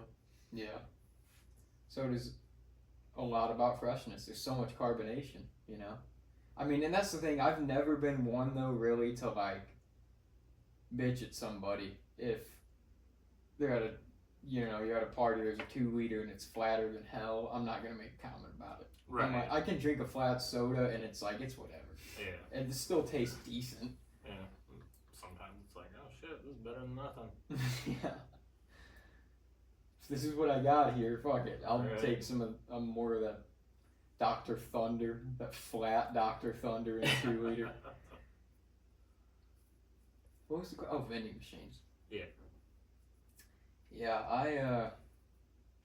I would have to give the fare to the vending machine because the price sucks sometimes, but at the same time, it is super convenient and it is much better than having nothing there. Yeah. And you're still saving money if you're not trying to get a whole meal or a whole entree. You're still saving Just money one to go to drink. the cafeteria. You don't even have to leave the floor. Like if you're doing it in a hospital, you're on the same floor. You just walk down the hall. At the mall. Get yourself a Nutty Buddy and a Mountain Dew. And you're like, I mean, this is not healthy, but this is getting something in me. They always put like honey buns and shit like that in there. Yeah, so I'd probably say fair for a vending machine. It's because saying it overrated, that's just unfair. Because like they are the most convenient option in the places they're placed, but you can't really say underrated because it's like they are what they are. They're fucking vending machine. There's snacks in there, and it's overpriced. So.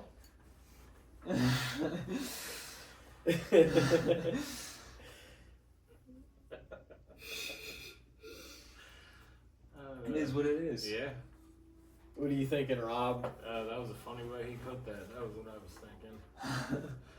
As far as, I think I agree with him as far as vending machines being fair rated, because, like I said, I've had my use of them, but I also acknowledge that they are a bit overpriced. But if I want to do something about that, I'll go to the gas station instead of the vending machine.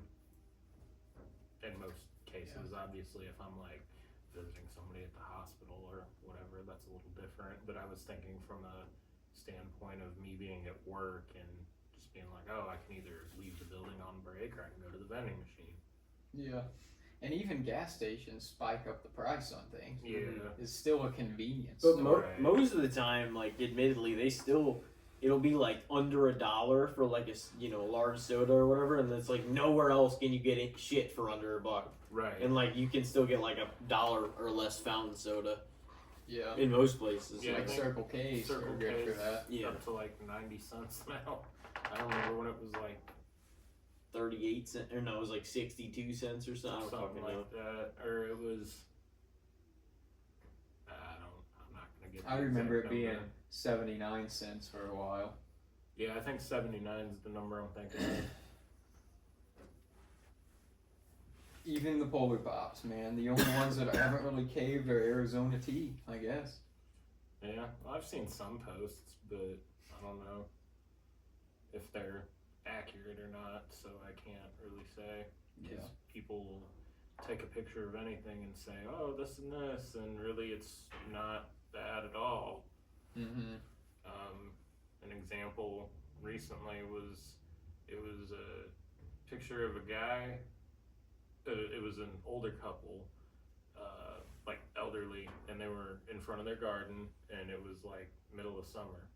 And then somebody took another picture of just the guy, the grandpa, by himself in like the winter, and they made it look like she had left him and the garden went to shit, but really she was just inside and it was the middle of winter. It's like, what the fuck?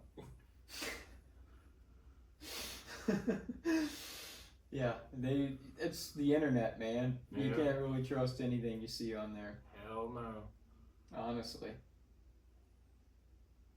It's just, and especially now, dude, like AI and the creating images and creating conversations and like people's voice, like mimicking people's voices and stuff. It's like nothing can really feel real anymore.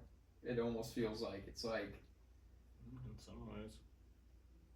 I mean, some of the times it's bullshit. I don't know. I mean, I brought this up, I think, when Nick was on the podcast, but there was like this image of like Cena handing out ears of corn in fucking Africa to children. And it's like, oh, look at this. I'm like, this looks faker than hell. What are you guys talking about? And people were on there like, what a good man. I'm like, you really think this is real? This looks like a painting. It's like his arm looks all distorted and shit. It's like anything. There is some good AI too. I feel like there's some that get shared around just because it's funny and dumb looking. Yeah. But there is some like believable stuff out there too.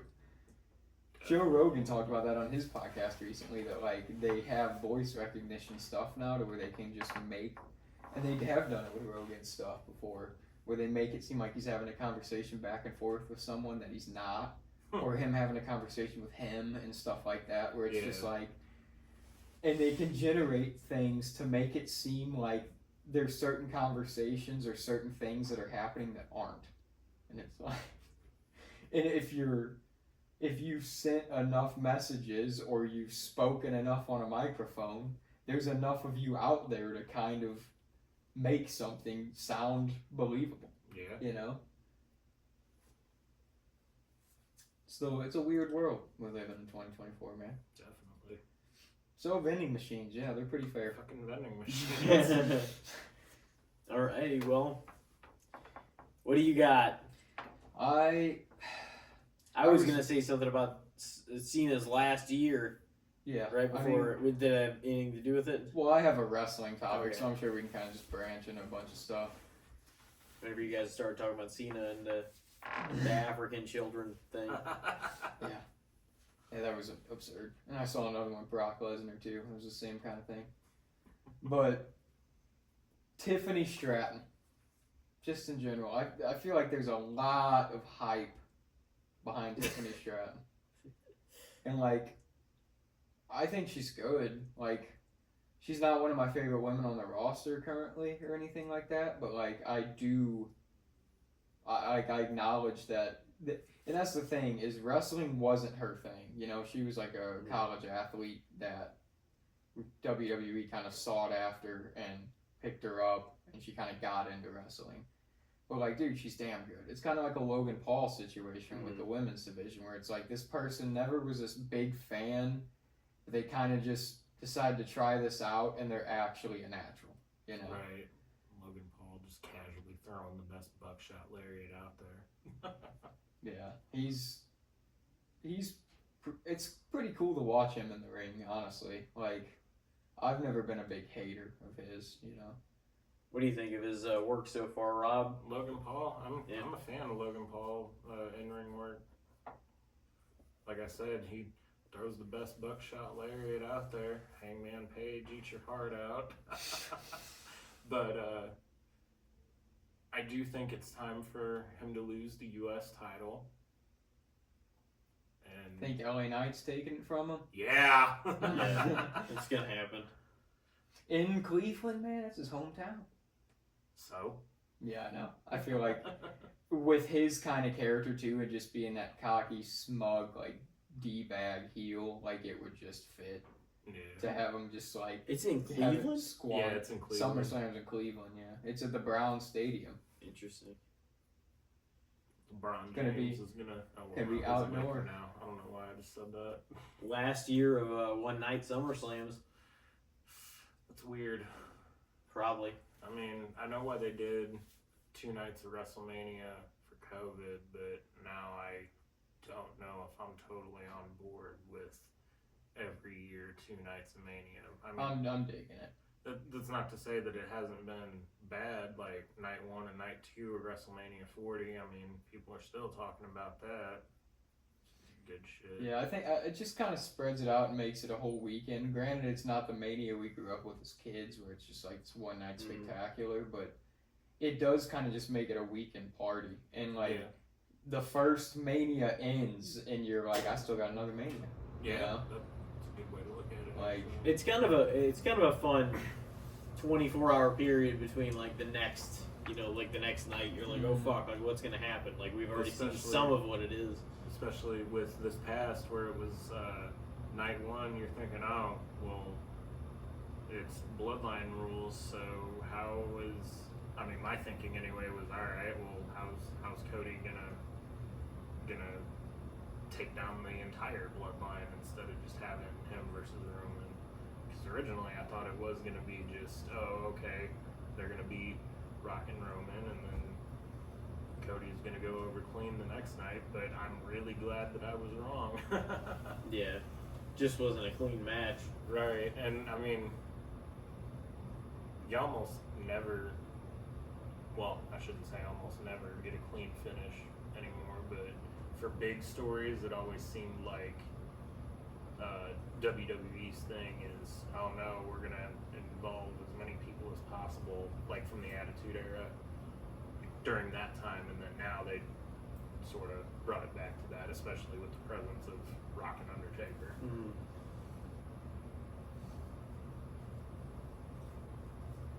man, Mania 41 in Vegas, dude. Cena's last WrestleMania. Yep. Oh, you think it'll be night 2? He's got to be night 2, right? I mean, maybe he could main event night 1. It depends on if he's fighting for a title. Right. If the deal is he is wrestling until December, then it's fuck. What are they gonna do with him for Mania for his last one? That's the thing, because he could win a belt there theoretically and hold it for a while. I'd book him to win a belt, but that's me. Yeah. If it was me, I'd probably have him win number 17. Yeah. Even That though, could, I mean, it'd be wild. But it almost feels like it's going to happen now. But if he's coming back for a full year, it almost feels like that would be in the game plan. I don't want this Cena that's been the past 5 years. Like this, I'm just going to go out of my back every damn match, even when it doesn't really make sense that I It's should. time for Super Cena to come back. At least for a little bit. Like, and you can still have him put over young talent and have him get in rivalries with younger guys and there's have other it make ways sense. there's other ways to put somebody over besides taking the loss to them too. You could make them look good and make it look like it took a lot for them to be beaten. You know, you don't have to say, "Oh, this guy beat John Cena." Well, what the fuck? Why did he do that? Yeah. Like Austin Theory. Yeah, Solo Sikoa. Yeah. right. Dude, so that was the thing. Dude, I was about to turn off the pay-per-view when Solo beat him that bad. I was like, it's fucked up. Like, dude, if you don't come back and win, I don't want you back. How about that? Because it wasn't just like he got beat by Solo. He got an ass whooping by Solo. And then it was like before Solo was him now, he was like the silent enforcer of the bloodline. It's like, bro, you're going to have John Cena take a loss like that to this guy? Right. Yeah. And I get it that Solo, like, they're trying to build him as this, like, tough SOB, but it's like, dude, this is a legend. He's a 16-time champion. What Right. the fuck? And see, with Solo, I don't know. I can't put my finger on it, but there's just something to where I'm just like, yeah, I don't. You're not the guy. Like, Well, honestly, too, since they brought Jacob Fatu in, Fatu's been way cooler than right. Solo has been. Yeah. Like, every week Yeah. you're like, I just can't wait for Fatu to come out here and do some wild shit. Yeah, and like, with, you with a get- nickname like Samoan Werewolf. Yeah, that's like, dope. Yeah. Yeah, I'm a big fan of him. I'm like, and that it does almost feel like it's squandering Solo a little bit because it's like, dude, he's outshining him, and Yeah. it's like Solo's kind of taken a licking from whoever he's facing, but until Fatu saves him, because Fatu's like supposed to be the enforcer of the current bloodline, but they're making him out to be way cooler. He's doing moves that like Solo would not do and could not do. You know, it's like, oh shit, that big guy's doing that. And see, even, like, super kicks to me are a bit too prevalent in wrestling, but a big guy like Jacob Fatu, it's like, oh shit, that looks believable. Like, Yeah. you just kicked the shit out of that guy. They're bringing back the triple power bomb too. Yeah. Don't know what I think about that. It's a move, but I feel like you could have. It draws a little heat, I guess. It's kind of like a shot at Roman a little bit. Yeah. That's one way to look at it. Like, all this is leading to Roman eventually coming back and being like, no, you Right. know. At some point, it's going to happen. Yeah. I don't know. SummerSlam just seemed too early to me, but I don't know. I think you gotta keep him wait a little longer, honestly. Build the anticipation a little more. Do you think Survivor Series would be, like, before Survivor Series to build to a War Games match, or at Survivor Series interfering, or not till Rumble? I don't know. You I could mean, do like they did with Randy Orton, where he was advertised as part of War Games, but didn't actually show up until War Games.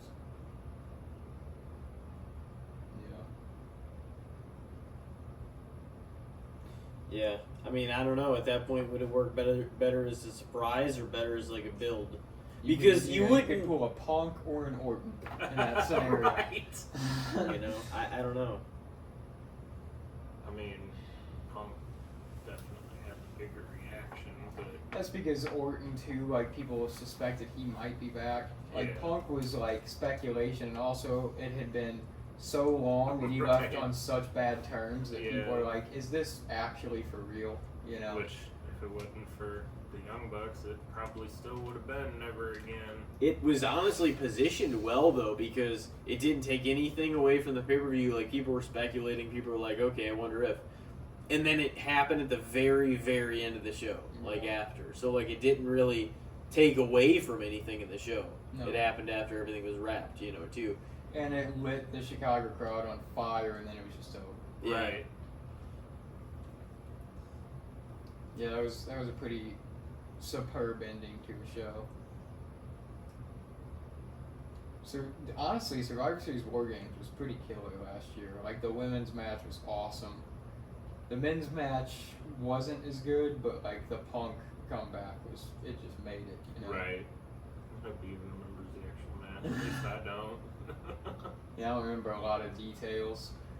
Yeah. Well, sometimes details they just fly out of my head, and then other times I'm like, no, this happened, and this, and this, and this. It really depends. I think I remember Orton and like 3 other guys going around the ring at one point doing like a hanging rope, second rope DDT. Yeah. That was like the main thing I remember from the men's match. It's funny, they've never, like, to my knowledge, said anything like, oh, you know, Orton with the DDT, it's always just been vintage Orton. Yeah. That and the when he just does that little like snap suplex, like Oh, yeah. or snap slam. Oh, the power slam. Yeah, the snap power slam. So I get an update on the SummerSlam card, boys. What we got? Damian Priest versus Gunther. Yeah. Singles match for the World Heavyweight Championship. This is like the full card of what's listed so far.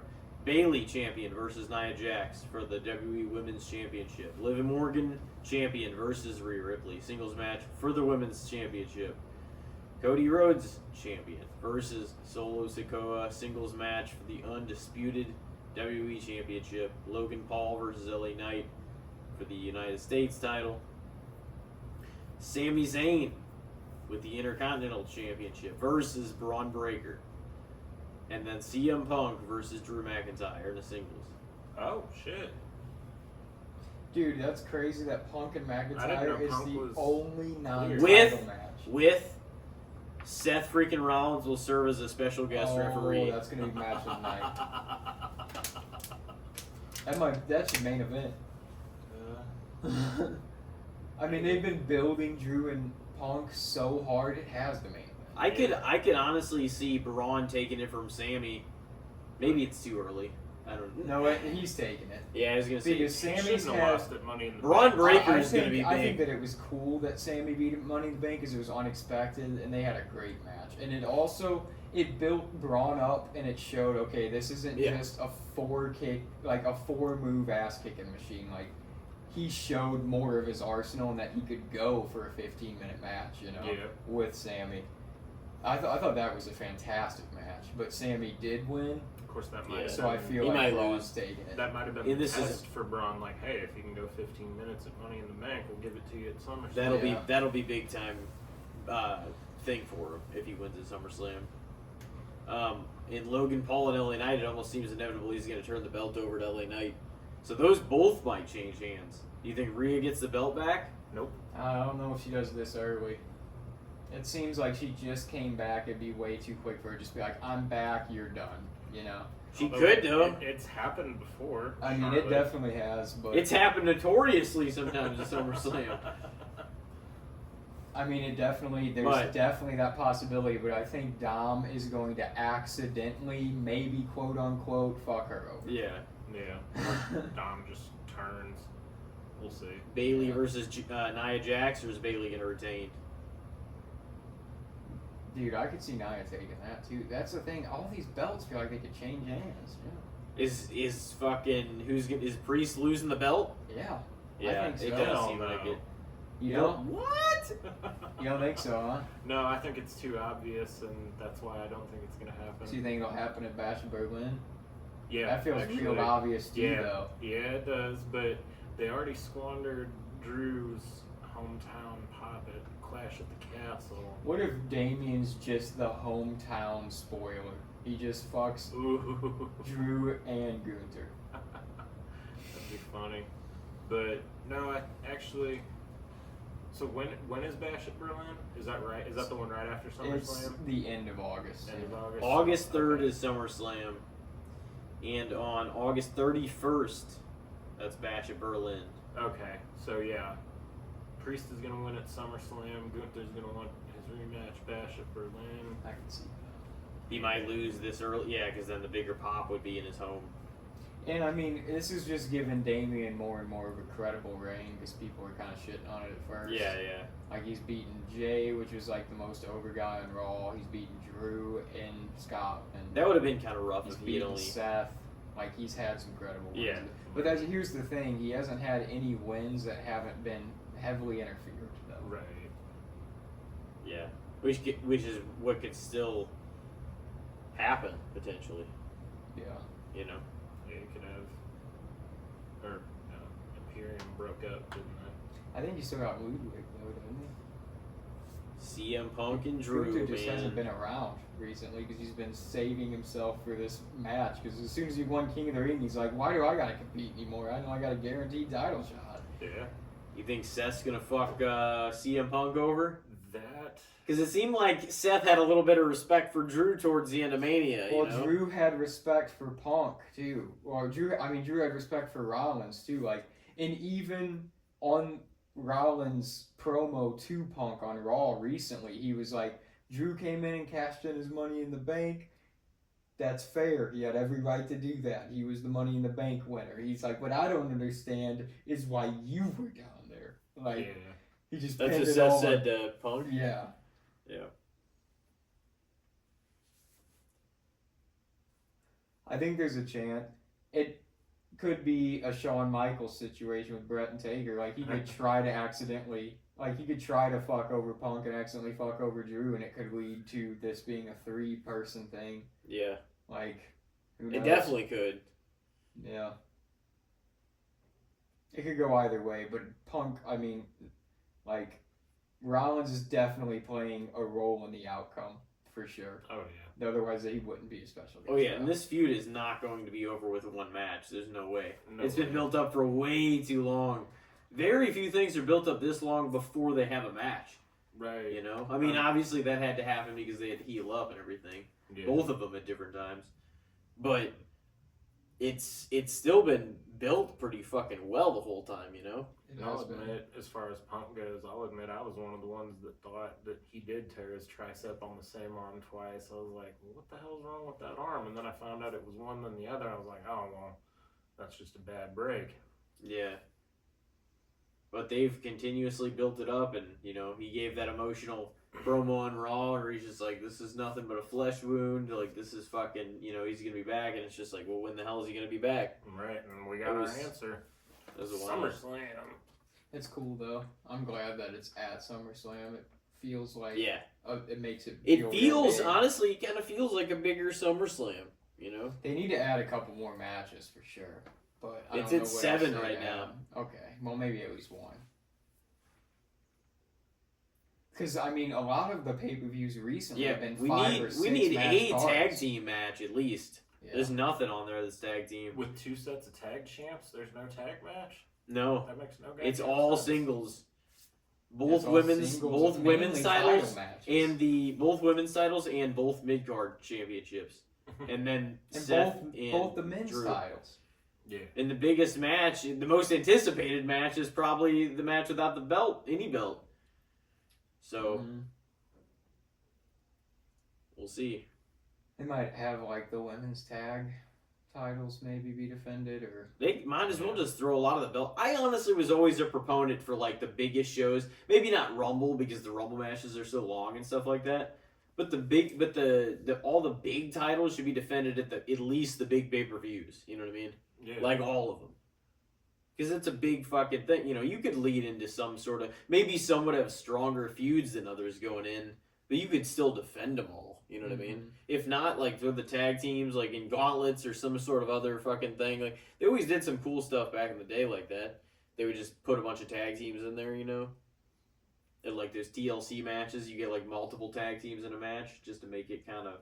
Like, it is personal because they've been feuding throughout the year, but it's, like, between multiple teams. Yeah. You know, I don't know, but I definitely think it's got to go. I mean, they got to put. I feel like they got to put at least like 9 matches on this thing. I think they will. Yeah. A couple more. 9's a good number. Probably maybe 2 tags, and because they got a lot of singles on this thing. You gotta have the tag belts on. at least one of, or at least a pair of them. Yeah. Yeah. Who's even got those right now? think it's like Alpha Fire and Isla Dawn is the women's. 'Cause they won it in Scotland. Mm-hmm. The men's is DIY. They Isn't there Raw and SmackDown? yeah, though? the men's is the SmackDown is DIY. Raw is It was Awesome Truth. They lost Judgment Day It is still Okay. Judgment Day. Okay. When did Judgment Austin Day, Truth I know lose it them? is. to Judgment Day on Raw. Like Few Liv weeks ago. helped them win him. Yeah. Oh shit! So that kinda like, Trying to take Rhea's spot. kind of like solidified her like with JD and Finn. Mm. Because yeah, Finn and JD were like, I got no problem with her. She helped us win the belts. And that was the thing when Rhea came back. She's like, hey, you guys brought the belts back at the Judgment Day. I'm not mad at you. She was like only directing her anger at Liv and Dom. Which, Yeah. I mean, respectively. So, but. Alright, so what? Tiffany Stratton. What do we think? I am not overly familiar with her to really have an opinion. I haven't seen too much of her. I mean, I've seen her promos, but and I watched her win Money in the Bank, but I don't have like a It's kind of hard to judge Money in the Bank because it's just such a Right. melee of people. right. And to me, she's almost like what Alexa Bliss was when she first started out, just the bitchy heel. Yeah. Like, oh, okay. She plays like easy to hate, Right. you know. And that's cool, but like how many of those are we gonna see? It's funny too because she plays easy to hate, but the crowd's like, yeah, Yeah. Tiffany. You know, it's like Some people just have that charisma. I like her, but I'm not like, she's obviously got a lot to accomplish within the business, I would say still, Yeah. But she's like getting over more than I would say a lot of the women like have been lately, like that aren't already at a main event level, Yeah. Well, So, ultimately, the name of the game is to get over. So that's all she I said. think she it's has the to do same a way. good job for herself for sure. Yeah. Like developing. Like LA Knight was Her getting image and over. her He character. got elevated in his like storylines and everything, Yeah.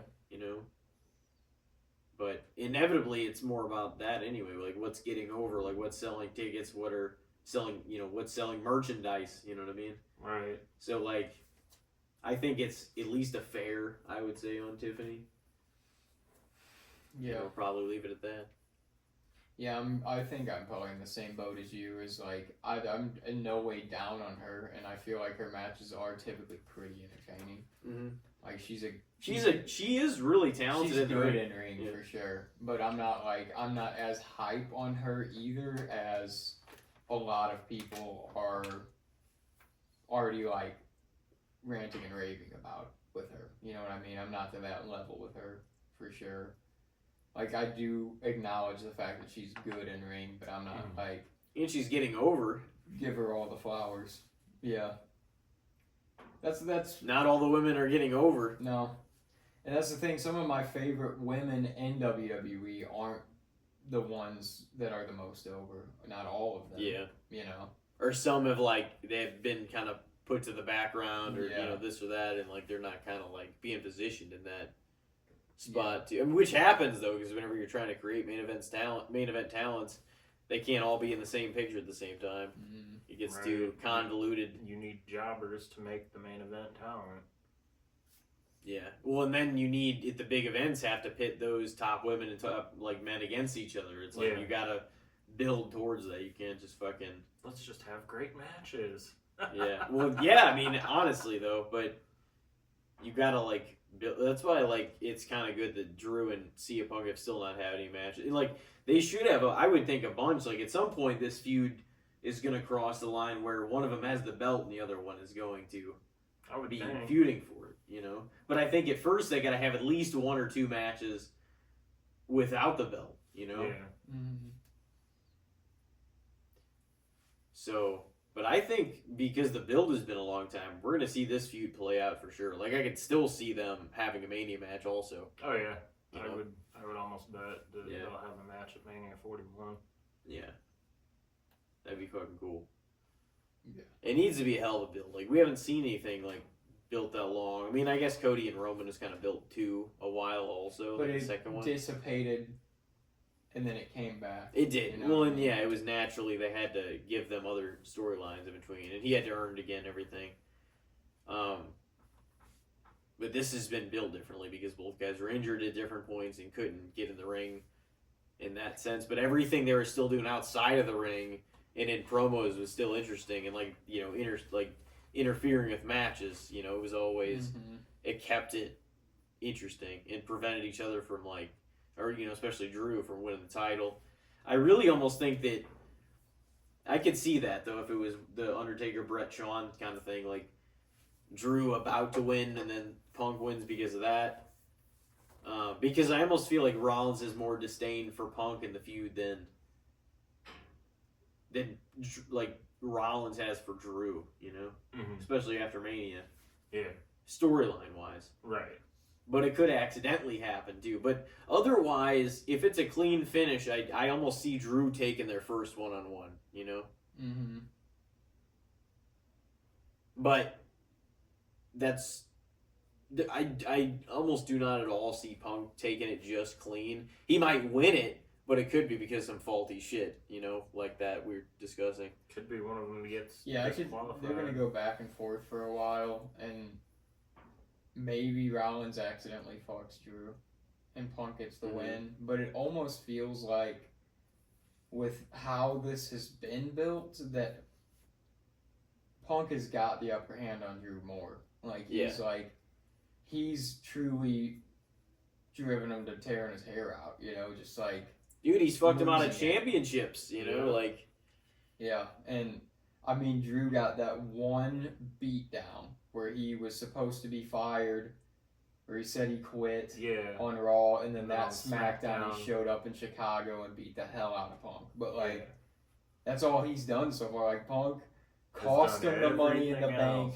He cost him the title in his hometown. Yeah. He cost him the title at Mania. Like.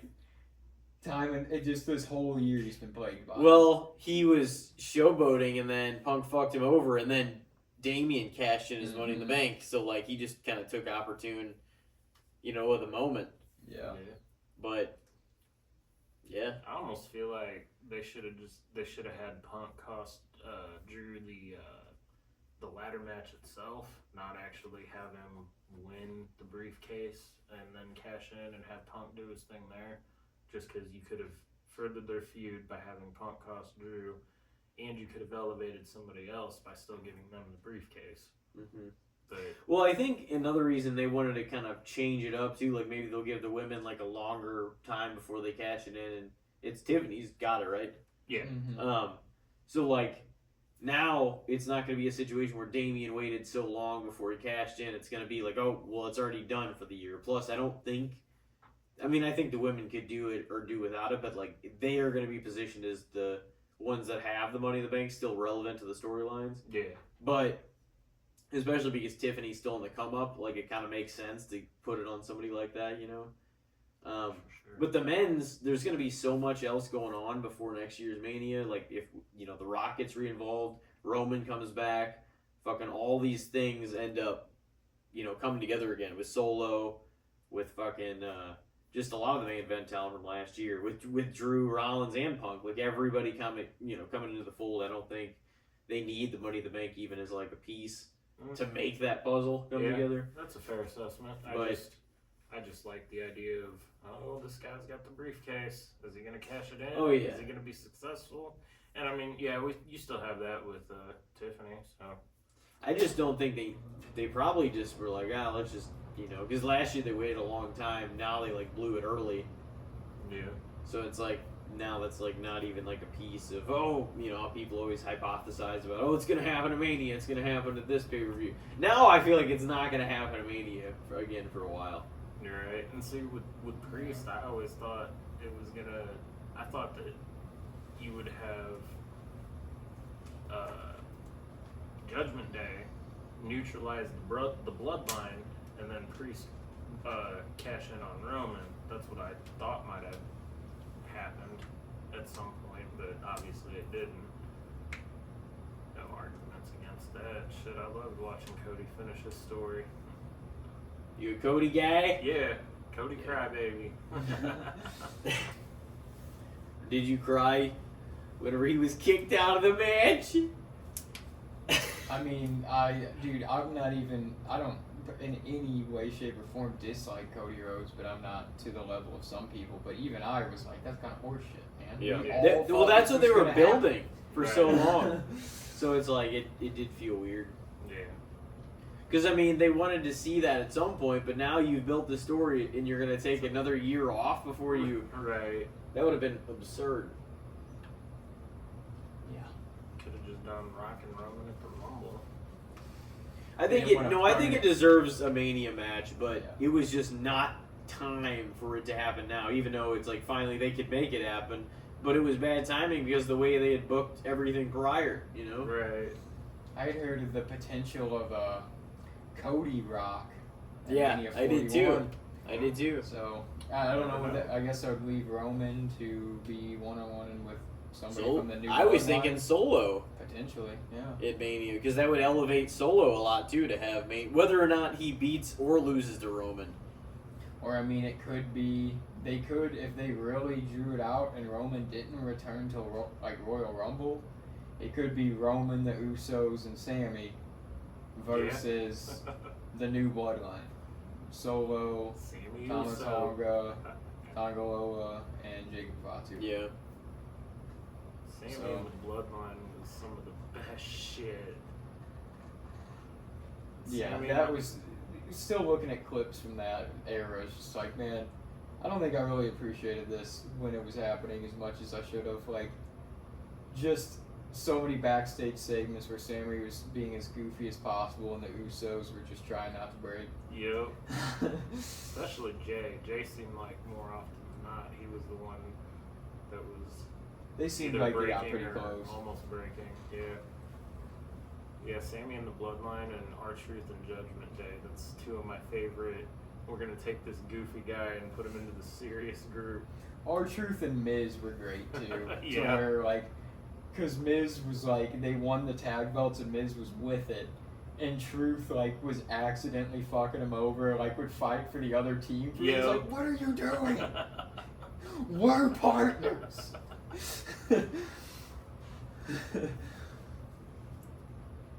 So what did you say fair for Tiffany as well? I didn't actually say, but yeah, that's my answer. Fair. Just good at what she does. She is. I think she's got a lot of room for growth, but I feel like she's definitely on a better path than a lot of people that start out. Yeah. Like she's really established herself with the audience and created a character. That's more than I can say for some people. So Right. you got one for us, Rob? I'm gonna stick with what I was thinking of before. I was gonna have you guys rate Solo, even though we've kind of already talked about Okay. him. Yeah, well, he's relevant to the current conversation. Solo, like, oh fuck. Solo! Han Sikoa, Solo? Han Solo. The Han Solo movie? I'm getting- No, I meant Solo Sikoa.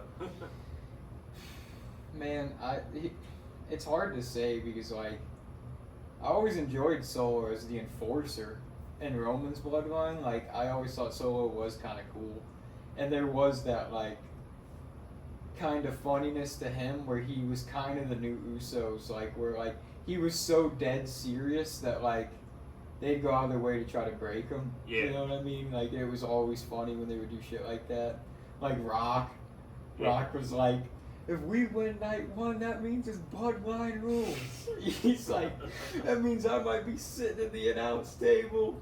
That means that Jay might get in here and referee, or that Jimmy might get in here and referee. He's like, that means that Paul might ring the bell and Hal Solo might sing the national anthem. He's like, and everybody just kind of like laughed and cheered. And he's like, I know. We all want to see Solo sing the national anthem. And Solo just like started smirking and shaking his head.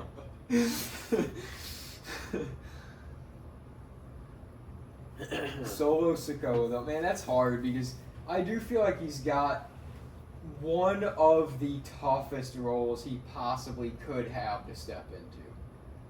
Like, they're just basically like, hey, you know what Roman was doing? You're gonna do that now, you know? It didn't feel like he was elevated to the level before Roman left that he could have ran something like this. Right. Because they were saying to him, oh, you'll get, this will be yours in due time. You'll You're get the your heir time. apparent. It 'Cause at seemed first premature. At first that was like, what, Jay? Yeah. That they were like, this will be yours. That's the only reason I'm having trouble with, I think, this new bloodline. Yeah, it Is just it felt because very, of that. I do feel like the way they built it, though, the story itself is cool. The role that he had to step into, very hard. But, like, the way that they did it was cool, where it was like, well, Roman, he lost at Mania. Rock, he disappeared. Jay, he's gone. And Jimmy, he's a loser, too. He's like, so, fuck all you guys. I'm the leader now. You can all get out, and I'm going to make my bloodline. Like, he basically just took it. And he's like, drug Paul along until Paul said, no, basically. And they said, okay, well, we'll just fuck you up then. Right. I guess Paul probably won't be around again until Roman. You think? I don't see any reason why you would bring Paul Heyman back before then. You know what's crazy is Rock, Cena, and Punk could all still be on next year's Mania. Yep. He probably will be. Yeah, And Rock's, what, 52? yeah. Now he is Yeah, and Cena's, 47, I think. I think so. Yeah. They're getting up there, man. That's what I'm saying. Everybody, quarterbacks can play longer, wrestlers can wrestle longer. Modern medicine, man. Yeah, well, some wrestlers shouldn't wrestle as long, even though they, Oof. yeah, Chris Jericho. Time to retire, buddy. Chris Jericho, what about Ric Flair, dog? Shit, yeah. Rick, woo! It's bad when I first started, so I first started watching in June of '04 in the lead up to Bad Blood, and Ric Flair was old then, and he wrestled 4 more years for WWE, and then he had his, of course, TNA run and blah, blah, blah. It was great. Yeah. Dude, the recent stuff he did in AEW was like, oh no. Please don't ever do this again. I am actually not even aware of anything he did in AEW other than the whole sponsor. They were sponsored It was Woo Energy. by Woo, yeah, Yeah. Woo Energy. I think they're still sponsored by them. He fucking was hitting the Young Bucks with some badass punches. No, he wasn't. Dude, I can sense the some of sarcasm. the chops and the punches where it was like, Rick, buddy, you're a legend. Please stay out of the ring. Right. He's 70. Like 5. 5, yeah. That's.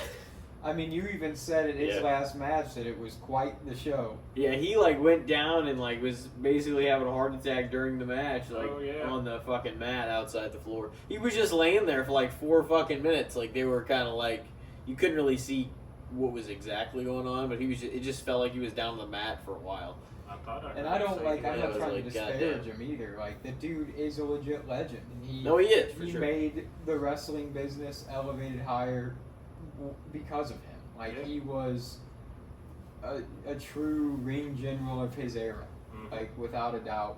And I can take nothing away from Ric Flair for his in-ring ability, but it's like now, just please, dude, Just, you're just tainting your own legacy, and I don't Yeah. like to see it. right. Not everybody needs a podcast. Ric Flair doesn't need a podcast. Yeah, he's a character, dude. Like he was Yeah. on he like was guesting on Kill Tony, Oh that yeah. like comedy show, and he He like was- he like it looked like he fell asleep for a second. He just like sat away from his mic and didn't say anything for a while, and he's like, I'm leaving. He just Yeah, that like was gathered weird. his shit and left. Yeah, no, he didn't like that they were like making fun of each other and shit. Yeah. Or just I forget what it was that was said right before he left, but I did kind of watch a clip of that. and then he got fucked up at a bar and got basically like his tab cut. Oh yeah, I And remember they said that. they weren't gonna.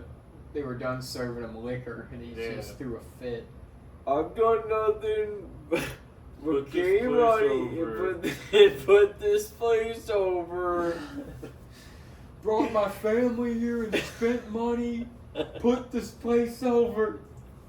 He said, Yeah, and he like he's like, what's your? He's like, Yeah. the guy that's closing out his tab. He's like, what's your name? I was like, Calvin or whatever. He's like, dumbass. Nicholas or or something maybe. yeah, then you just call him dumbass or jackass or Nick- something like that. I forget what the fuck he said. Oh man. No, he's like Nicholas Dickhead. Yeah. That's your name. He was drunk, man. Yeah. Oh yeah. Dude has so He many. probably said that at the time too, like 8 fucking vodka tonics in. Oh, just like, yeah. dude, that was a fire line. That was funny as hell. Nicholas, because they stopped serving him. Yeah. 'Cause he's probably getting too wild up in there. Oh yeah. Mhm. That was like in a Florida bar. You know, like Gain. And if you're too wild in Gainesville a or something. Florida bar, like, what are you doing? Yeah. You got people trying to actively eat each other's face and hijack cars butt naked in Florida, dude. What are you Right. doing at the bar to get kicked out? Right. Like, He was putting that place over, man. He's putting it over apparently a little too hard. What the hell were we talking Solo about? Sikoa. Okay. Solo. Like, I don't know. I think I hate to go like middle ground again, but I feel like he's fair because I don't think he's underrated, but it's not all his fault. I mean, it's the way he's positioned and everything too. But maybe like he's pushed into a spot that he's just not quite ready for. But I think that they're like, you need to be ready, or like they're trying to get him ready, you know. sink or swim. So motherfucker. whenever they can bring this back, they're trying to keep this bloodline thing hot, obviously. So they're I trying to mean- get him ready. I'm not saying he's bad. I'm just saying like he was thrust into a position, and I know that's part of the story and everything too. But like he was thrust into a position where like it's hard to buy him as something like that right now with where he was positioned. Whenever all those guys lost and left, you know what I mean? Yeah. Because it didn't feel like he was right there yet. You know what I mean? Mm-hmm. But that's what they're interweaving in the story, which would also make sense why he might fail because he's not ready, you know. But there's no way that can be a clean match. No, the match won't be clean. No, something will happen. But Cody may probably win. yeah, I think Solo's doing a good job. Cody's definitely winning at Yeah. SummerSlam. I think Solo's doing a good job. I really do think he's doing a sufficient job with like what he's given. Like his promos feel believable enough. Like when they're doing the little like backstage with the guys surrounding him and he's in the chair. And, like, Yeah. it doesn't feel too corny. Like he feels believable in that role. I just think the like hardest part is one, that it's basically just Roman's role that he's just sitting in for the time being, for one. And for two, like I was kind of saying earlier, like since they brought in Jacob Fatu, like he's the talk of the town. Mm-hmm. Like he's the one that's kind of stealing the show, so Solo doesn't really feel like the like biggest ass kicker of the group. Solo doesn't really have the charisma yet to Like like Solo deliver was on that Roman's front. I don't enforcer. think. Yeah. To where like when Roman, here's the thing, like Solo, when he would come in to help Roman, you're like, oh no, somebody's gonna get effed up. Right. But like Roman never ever felt like he couldn't handle shit on his own either. You know, Right. to It where, was- but like it with was Solo, a stacked deck. It wasn't. Just, Yeah. it was the group was just where it's Yeah. like now. It almost feels like the way things have been going recently that like Solo needs Jacob Fatu and Tama and Tonga to Yeah. to actually succeed, you know. I know people have that criticism with Roman too, but like Roman was always believable standing face to face with people before a Right. match. Like Mm-hmm. I don't know if Solo's necessarily like seeing Solo stand across the ring from Cody at SummerSlam at this moment, just 1-on-1 for the belt. I don't know if it'll be all that believable that Solo could win. It is possible that shenanigans happen and Solo wins that way, but I don't see a Roman type of victory where it was, oh, we're gonna like come in at just the right time, make the assist, and then Roman hits the spear and wins. I think it'll be more of the Tonga. I keep wanting to say the Tonga kids, but that's not right. And what was their name in New Japan? I was trying to think of their name in New Japan too. It was something Dogs, right? Mad Dogs? Wild Dogs? I don't even know. But they were like a tag team though in New Japan, I think. Tama Tonga and Tonga Loa. Yeah. Well, those guys, like, if they're going to help Solo win, it'll be more of them and Jacob coming in and just beating the fuck out of Cody and then Solo making the cover, not, like I said, them making the assist like it was with Roman. I guess there were a few matches where, Roman wouldn't have won. Like, there's a difference between somebody straight up beating somebody for another person and then versus, like, a little bit of outside interference is what I'm trying to say. Mm-hmm. Yeah. You got to do the outside interference just right. Yeah, it can't. I mean, unless you're trying to have that be the outcome of the match, Right. like you can't have it override too much. Like that was a big complaint of mine at 39 too. Is it was like, oh, Solo spike spear. It was like almost immediate where it was like, well, fuck, man. It just felt entirely like Cody got completely fucked over. Right. And then he came out the next night, tried to sell it like, oh, I lost, that's on me. It's like, did you not? You lived the match, bro. You got completely fucked. Oh, yeah. But yeah, he didn't win hardly any of those damn matches by himself. no, there for a long run. Eventually, it was once the bloodline got formed and was fully established, they were always getting involved in shit. I don't know. Maybe I'm just biased and kind of liked it when Roman was getting it. I mean, I like Bloodline, but Yeah, they do. I think Solo's heavily fair. involve themselves in any bloodline business. They always have. Yeah. I'd say Solo's a fair ranking too. Like I definitely think that, like I said, even with Tiffany, like there's a lot of room for growth with Solo for sure. Yeah. But like he's doing a fine job in his role. He's just been put in an unfortunate role, and Yeah. they need to, unless they're gonna have Jacob Fatu break away from them and fuck him over, like they need to quit making him look like the strongest leg, dude. Cause I'm into him the most, Yeah. And I think a lot of people are like that, but Jacob Fatu had a pretty decent following before he ever showed up in WWE. MLW was like a big, like, showing ground for him, I think, too. Yeah.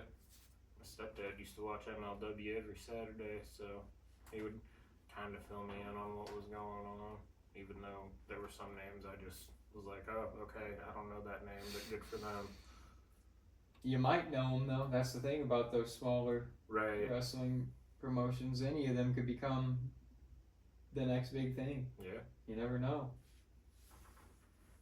That's what's kind of cool about it. Like, we saw Psycho Killer Tommaso Ciampa wrestle at the Knights of Columbus Hall in, like, 2015. Yeah.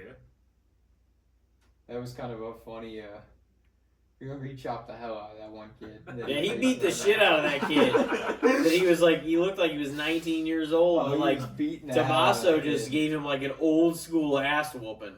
He's just chopping him in all four corners, just over. But it was match of the night for sure. Oh, easily. It was so good. People were invested, dude. That's when he came out to Psycho Killer by the Talking Heads. That was his theme song, and he I don't even remember what led up to it or anything, but he people were partying and stuff, and I guess that wasn't his vibe or whatever. And this one guy like tried to hand him a pitcher of beer. They're like, yeah, and he like took it like he's like, oh yeah, you know, like he was with them or whatever. Yeah. He just pulled the trash can up and poured the whole pitcher in the trash and flipped the dude off. Oh yeah, that was fucked. man. Yeah, he beat the fuck out of this 19-year-old kid. Ow. Yeah, it was something. He chopped the shit out of him, man. That was a hell of a The Young match. Bucks were actually supposed to be at that show too, remember? And then they couldn't Yeah. at the last minute. Dalton was crying about it. The Bucks! Where the fuck are the Bucks? Oh man. Well, should we just chat it up for a few? I don't really have another topic. I'll be No? honest. I mean, if you have one more to spit at us, or if we could just spree talk for a minute, or whatever you guys want to do. we could. What the fuck did? Hold on. So we did ours. Yeah, I did mine. I mean, we can talk a little more about the the Mania card if you wanted to, or we can talk about. I mean, we could wrap the segment if you want. Yeah. The fuck am I doing here? What the fuck are you doing over there? We're talking some NFL. We were talking about vending machines, Solo Sikoa, Tiffany, Stratton. Yeah, we talked a little. I mean, is there anything else you guys think? Like, what do you think's gonna happen, Rob? Do you think Rhea's gonna take the belt back or no? No, I think it's too early for Rhea. I think, like Elijah said earlier, I think there's gonna be some Dom shenanigans, and he's gonna maybe accidentally cost Rhea the match. That's kind of what I'm feeling too. Is that there'll just be more turbulence. Yeah. Yeah. Bailey and Nia Jax. That's a tough one. It's always tough with Nia Jax because you think, well, realistically, she'd kill that girl. Well, too, with Bailey, it's like she's held the belt since Mania. It was a big win for her. That match with Io, I thought was a banger too. I thought that was a highly underrated match. But like, since her reigns felt pretty lackluster. Like she hasn't, but defended the belt a couple times in their PLEs, and I don't know. Like I could definitely see her losing it. I really could, but I hope it doesn't happen yet. Really.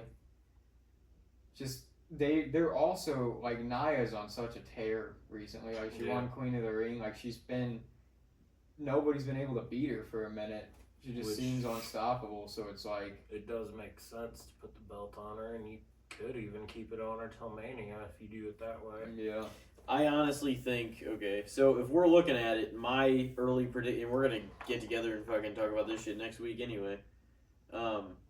If there's 6 title matches right now, I think the mid-card titles both switch. Logan Paul and LA Knight and Braun Breaker beat Sami Zayn. Yeah. I think both mid-card titles switch, and I'm willing to bet at least one of these other titles is going to switch hands. Damian versus Gunther, Bailey versus Nia, Liv versus Rhea, or Solo and Cody. One of those is switching. I think there's going to be a lot of title changes, I think. I think there's going to be at least 3. What one of those 4 matches is the belt going to switch? What do you guys think? Do you guys think both the mid-card titles will switch too? That's definitely what I want to happen. It seems very likely. Yeah. That could happen. And I think that the logical thing could happen more at the mid-card, like to go for the surprise with like the main event. So I don't think that it's a bad thing if we can predict that and that actually comes true. Yeah. It might be time for LA Knight, and honestly, you've got to give something to LA Knight after a while. People have been rooting for him and cheering for him for a fucking long time, and he sells a lot of merch. You know, a draw is worth something. Yeah. Right. You know, you could be a great wrestler, but if you're not a draw, it don't really fucking matter. And LA Knight's certainly a draw. Yeah. One of those belts outside of those 2 mid cards is probably gonna change hands, I think. I think it's most likely that Nia Jax beats Bailey. Out of the other 4? Yeah. Any chance Cody and any chance Solo takes the belt from there's Cody? obviously a chance, But I mean, what do you think though? I think Cody's walking out with the belt. Yeah. I think Cody's walking out with the belt. I think you're kind of trying to sell me on Damian holding it at least past SummerSlam, just to give him one more big That's credible not bad. win under his belt. That's but not bad. I just think something else has changed in hands too. yeah, Of all those. I would definitely predict that one of the women's world titles is leaving with somebody else, Yeah. at least. It might be Nia. Yeah. I don't know. It could be. It's a match I kind of wish we could have gotten to see. Nia Jax versus Awesome Kong, or what was she in WWE? Kamala? No. Or Kamala. There is a story to be told though. What If was it? It was Karma. Karma. there we go. God. it is a story to be told though, if Rhea takes the belt right back, and if they're like, well, I don't know, we kind of want to keep her around and shit. You know what I'm saying? Like that could still fucking Yeah, stir the pot. I see what you're saying. You know what I mean? With Liv and Rhea. So, like, it almost feels like they don't totally accept Rhea back in because Liv's already there. I don't know. Maybe it gets a little weird. Even if Rhea beats her. You know what I mean? Yeah. Yeah, I think at least Damian will be homies with Rhea still at the end. I could see them two maybe even just turning face. But like Finn and JD Damian. already kind of have established themselves with Liv. I'm trying to see Dom's got his thing. A point of view where Rhea still takes the, you know what I'm saying, ends up taking the belt. I mean, it 'Cause there's- could happen. Like, Yeah. I think that's what they're wanting you to believe. But with all this stuff with Dom being in this situation, it's like he's getting involved and he's accidentally causing it. Right. Yeah. Like, Damian Priest almost seems like he is a face with some of the stuff he's done lately. yeah. It would be better for Liv if this continues. In terms of, like, you know, her play, like, how, like, the position she's being heightened to right now, it would be better if it extends this feud past that. Because if Rhea takes it right back, it feels like it's maybe not quite over, but it feels like Liv has a lot more to lose if yeah. it is just done with. You know what I mean? Because Rhea's going to remain in that main event spotlight. Liv could drop down to the other, you know, part of the roster that doesn't really get involved with the title picture, you know?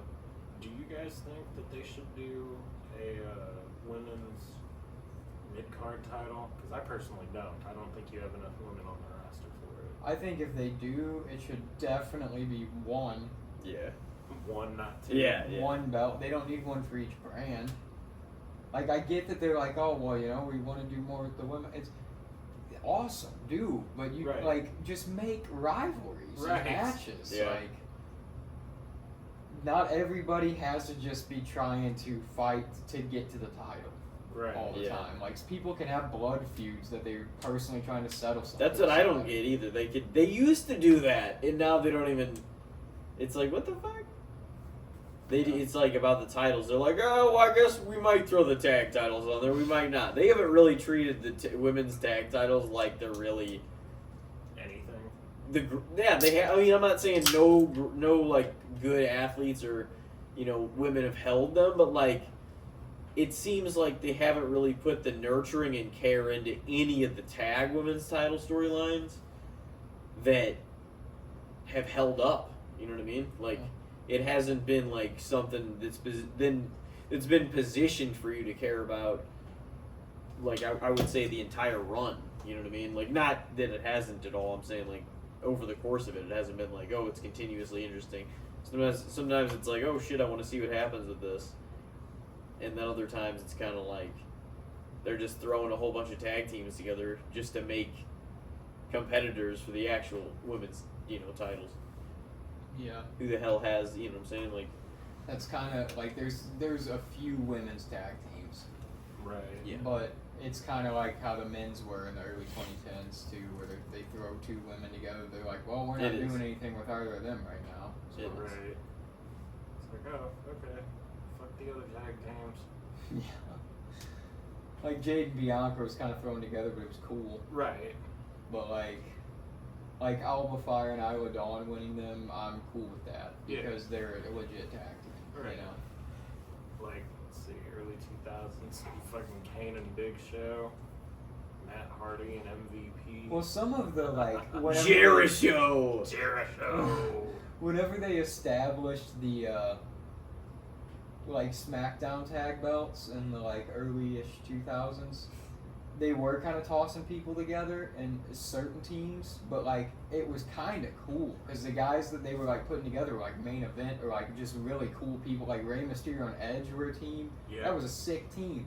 Kurt Angle and Chris Benoit. Yeah. That was a dope team. Yeah. Like there was just some cool teams that were just like, well, like they it RVD truly and made Rey it seem Mysterio. like they were like, oh, we're gonna make these tag titles seem like these guys are really fucking want them. You know what I Yeah. mean? They're like they kind of lost their way with that. Yeah. Oh, through like the late 2000s and the early 2010s, they treated the tag team fucking titles like they were dog shit. Yeah, it was like they had what Air Boom, From like Show Miz, Jericho. from like fucking 09 to like 16, it was fucking terrible. Yeah, there wasn't Probably a little tag longer teams. on both ends of that. I mean, and occasionally you had some legit teams that would come in and win the belts, and you're like, this makes sense. Right. But then you're like, who the hell is going to take it from these guys? Like when the Shield won the tag belts, or when the Wyatt family won the tag belts, it was like, well, these guys, yeah, they deserve it. But it's like, what are you gonna? You're gonna throw some random two guys together again to try to take on the fucking Wyatt family, who's supposed to be like this established faction? Yeah. It just doesn't feel Supernatural, believable. Yeah. established. Dude, the Wyatt family, man, I feel like They were they so were cool. they were so fucking underserved. They were. They were like so cool. they never fucking Hey, they beat the Shield at Elimination Chamber 2014 Damn with right. 6-man. did they beat them in like a bunch of matches? 2. Yeah. They beat them in more matches than they beat them, right? It was 2-0, I believe. Yeah, I, might have I been. could be wrong. I There might have been specifically more. remember the The Elimination Wyatts were Chamber like the one. only ones that were beating the fucking Shield. Yeah. Now, 10 years later, 2 out of the 3 original Wyatt members are gone. Crazy. We got the Wyatt 6 now. Eric Nobody would've Redbeard's ever there, thought no that. worries. Eric Redbeard! Hell yeah. That was a good name for him, man. I don't know why, it It just was. fit him. No, it was good. It was good. Damn.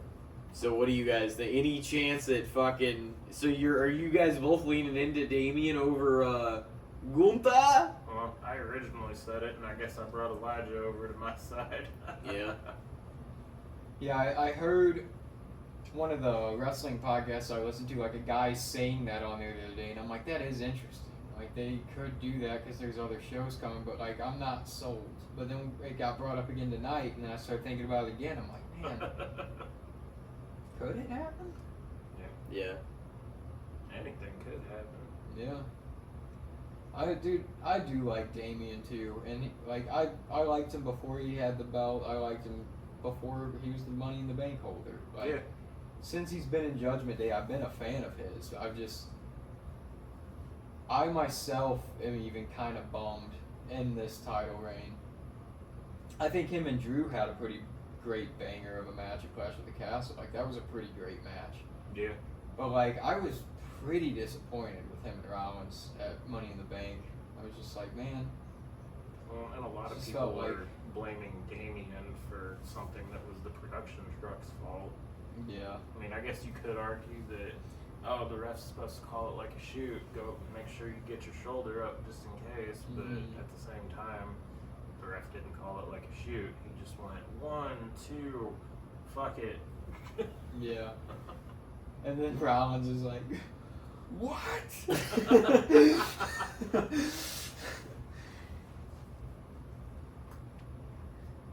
Like, how was that?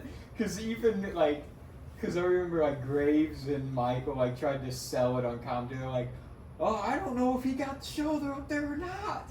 Right. You know, like, they were, like, making it seem like maybe he kicked out or, like, and it was hard to tell. But it was like, no, dude, he was laying there. Right. Rollins, I mean, he did what he could with the moment. He just had to sell it. You know? What do you mean?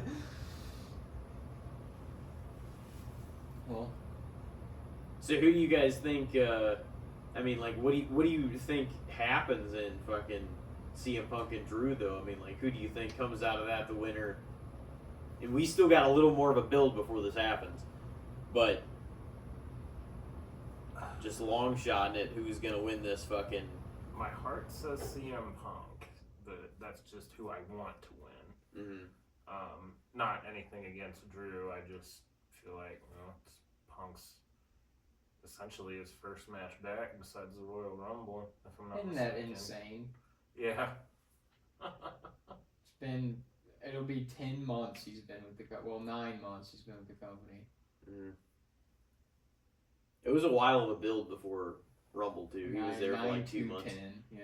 Because he showed up at Survivor Series, so it probably was 10 months, and he's just now having his first singles. Yep. Man, I just hope he can stay healthy. I know. Like, more than anything, that's all that I hope for is that he doesn't get hurt again. Right. So how many more injuries does, what is he, 47? Something like that? Yeah. Yeah, it's not a good age to be getting injured at. And it keeps happening too when he steps back in the ring, so it's like, so he's got to wrestle a little different or do something different. Like, he can't be like throwing his body the same way that he was forever, because it's clearly getting him injured now. Yeah. Right. Even with all the 7 years without bumps. Right. So Damn, you had all that time to heal. What are you doing? yeah. Your body just completely not Matt ready. But it also, at Why the are same you getting time, injured? positive and negative. He wasn't taking bumps for 7 years, but then he wasn't taking bumps for 7 years. Yeah. So it's like your body's not used to that either. It's not way adjusted. harder to get it to adjust. Yeah. I mean, he definitely probably shouldn't have tried to dive into the crowd in AEW. Wasn't that how he broke his foot? I thought he did it during the match. Was it during the match that he did that though? Yeah, I don't. I think no, he did it during the match the following week of Dynamite. Like the first match post being champion, I'm pretty sure he broke his foot or whatever. Yeah. Did that, but yeah. And then he came back for that Moxley thing. Or no. Yeah, the Moxley thing, but then the fucking brawl out happened. Yep. Then he got hurt. Which Then he came back. Didn't he and then say he got that into a fight. tearing the Let go. Tearing his tricep was during brawl out. That He was said part he of the couldn't NDA. say it. Yeah. He's like, but we and Elijah even talked about that. We're like, if he kind of gave him a, he can't really say answer. That almost tells me because what's his name asked him that in the interview. He's like, did that happen during the match or during the fight? And he's just like, I feel like that means that it probably happened during the match, during the fight, actually. Because if he's not supposed to talk about it, then that's part of it. If not, he injured it during the match, and why else would anything even have to be discussed about it? You know what I mean? So I definitely think it was. I mean, let's face it. He just had wrestled that whole match too, and his body was still, he was fucking venting all of his frustrations on. He was this probably scrum. also super tensed up and just pissed. That's what I when thought he was too. fighting. So Yeah. tore something up. I just feel like that was almost he didn't say anything, but that's what his facial reaction, his expression was. I definitely feel like he actually tore it in the fight. Yeah. I think so. But either way, then that happened, and then he came back, and then there was a build up, and then he get hurt again. So now this is other comeback. This is his third injury in 2 years, a little over 2. Third time's a charm. He stayed pretty dang relevant on through all of it. Weekly television though. He's talked about almost every week. Yeah. Still, the Drew and Punk story has stayed relevant from Mania to now. White hot. So they've done a really good job with the way they booked it, with them avoiding each other and booking it around injury. They've kept it really intriguing. It is time for them to step in the ring, because it's we can't keep doing this. Oh, I fucked you over. You fucked me. Oh, I'm going to show up again. Oh, they're squandering this opportunity for you. It's like, okay, how many times are we gonna see this until they get in there and just kill each other? Right. Yeah, man, I really do wish him the best health going into Same this here. because I really want to see him have a good run before he wraps it up, Hell, I want to see him win the title one more time. I know, there's a lot of stuff, and he's got to be in there for a while before this is gonna be safe to be okay. Well, Right. There's a lot of cool potential matches There is. Punk could have too. Mhm. So it's just neat to try to kind of book some of those in your head, but at the same time you're like, this is, injury concerning. See if he can stay healthy, we could maybe get all these other dream matches. And it's it's the same thing with how it's a different story, but with Cena this year, it's the same where it's a legend from your childhood or growing up. And now there's a totally different new crop of people, and Cena's come back for a year, and you're already booking all these potential cool matches in your head. Right. That is. Cena Orton, is it gonna happen? I think so. Mania? Think it'll be Mania, or you think it'll be Cena's last match? That's really tough to say. I think it'll be at Mania, just because. It never happened to Mania. Exactly. Not 1-on-1. That is. It was a triple threat. Yeah. Yeah, I think they'll at least scrap once. I feel like they might keep it as we're both legends, we both respect each other, let's just see who can do this shit. They might try to add some animosity to it, but Legend just Killer Randy. with it being Cena's, he might pull that line back out. But with it being Cena's retirement tour, I could see them just giving this is nostalgia. This is Orton and Cena in 2025. We could see CM Punk and Cena too. You could I very hope we well do. see that. Yeah. Punk said he wanted to face him again. Yeah. They were chatting it up at Money in the Bank. Damn, who else could Cena work with, you think? Hypothetically. I wouldn't be opposed to seeing one more match with AJ Styles. Just What 'cause, new guys do you think would be New really guys? cool? I mean, he's not new, but we haven't seen Cena do anything with Gunther, to my knowledge. Yeah. Braun Breaker. That might happen. Yeah. Some of those, at least one of those new crop of talent they're really boosting from NXT could definitely face him at some point. We could see. He can have a program with him because he's going to have 40 or more than that television episodes during the whole year. I mean, he might not wrestle in all of them, but he definitely has time to build little stories in the midst of the whole year. We gotta find out if he believes in Joe Hendry. Well, apparently TNA doesn't. So, Yeah, well. because he didn't win. NXT. It was fucking Nick Who said Nemeth, he's- man. Said he's sticking around NXT now, isn't he? Joe Hendry? I have no idea, honestly. It was Nick Nemeth. Mm. It was Dolph. I did see something about Nick Nemeth winning at TNA, but I was like, I thought he was already TNA champ. What the hell? I don't keep up a whole lot with TNA. No, So. I mean either. I just see kind of the clips that come up on Facebook and YouTube and everything. Yeah, I used to love it though. It was That was great. It was Raw on Monday, Impact on Thursday, SmackDown on Friday. It was great. They had some stars there, man. They had Sting. Yep. They had AJ. Sting, AJ, Samoa Joe in his prime. Kurt Angle eventually. Perk Angle. What? Yep. Hey, he had some great matches. He though, really though. did. Oh yeah, some of his TNA stuff was super cool. Abyss, just the their knockoff dark character. Yeah. he was alright. He played his role well. Let's see. I also like Motor City Machine Guns, yeah, Beer Inc. Beer money. Yeah, Beer Money. What was America's Inc. Most Inc. Wanted. Inc. Inc. Yeah. and Beer Money. Yeah. Abyss. Did you like Abyss? Yeah. That's what I said. Abyss. He was basically just TNA's knockoff dark character. you know? They combined some of the characters. The Black Hole Slam. Damn.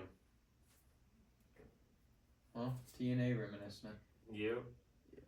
They had some great matches there. That Ultimate X match is pretty cool. Ultimate X and the three-way AJ, Christopher Daniels, Samoa Joe, Unbreakable 05, yeah. God damn, that was one of the best matches of all time. Absolutely. Top 5 ever in anything. No doubt about it. I would say that one is probably, I'd put it up there with Triple H, Chris Benoit, Shawn Michaels, WrestleMania 20. As far as one of the best triple threats? Yeah. I don't know, man. I mean, yeah, those guys had the names over the other 3 guys, but I felt like that match was absolute fucking killer. Yeah. And the match itself? the triple threat with better. Benoit, Triple H, and Shawn had more emotional investment in a lot of ways, but the match as a triple threat between the 3 guys, like, I think was just worked so well to perfection in terms of the in-ring, yeah. part of it. Like, it was To the fucking point perfect. where when it was so good. When AJ did win, you were like, wait, what? It's over? Yeah, like, because all 3 bound. That's what's hard to manage, because it's hard to do shit without one of them kind of exiting the equation, and then they'll do stuff just 2-on-2, and then one guy will kind of be bounced out of the, out of the situation and everything. But they all 3 stayed involved for like the entire duration of that match. Yeah. And it was just like everything made sense, and they were able to all get their shit in while staying involved. Right. For the most part. But yeah, and even better, it ended with AJ winning the belt. Yep. It's who I would have picked too. But yeah, I probably started watching TNA like live in 05. It wasn't consistently. I definitely a lot more come 2006, but I first started watching it more in like 05. 05, I think they were on Fox Sports Midwest at like a weird ass time, and then it wasn't until 06 when they got the Spike TV deal that it's like, oh, okay, this is where they're supposed to be. Mm-hmm. Spike. Is Spike even a channel anymore? I don't It's think something so. else. Yeah, I was gonna say, what the hell is it? It's something Spike, else. yeah, they had Raw for a while. Yep. They had TNA. They had like that, wasn't that 1,000 Ways to Die show on there? Or they just Yeah. had like that And then kind they of had, like hardcore television. Yeah, they also had The Ultimate Fighter and another one of their shows. Yeah, they were Damn, I can't remember. they probably played reruns of Celebrity Deathmatch on there. Oh yeah, definitely. Dude, that was a great show. Yeah. It was a good one. Oh man. Well, boys, Yeah, you guys about ready to call it a wrap? Yeah, I think so. It's been a pleasure. it's been great having It you on. has, Rob, and For a long time. I know we were anticipating this for a minute, so I'm glad we could finally make it happen. Like it was being set to happen soon, and then it wasn't gonna happen, and then boom, It's happening You're right now. you're right back in the mix, Rob, for And the we'll milestone episode too. see you right around the corner again at SummerSlam. Yep. Yep. Well, ladies and gentlemen, Rob Gaither on fucking episode 140 tonight. Hell yeah. And, well, I hope everybody has a great week, and we will see you on the next episode. Take care in the meantime.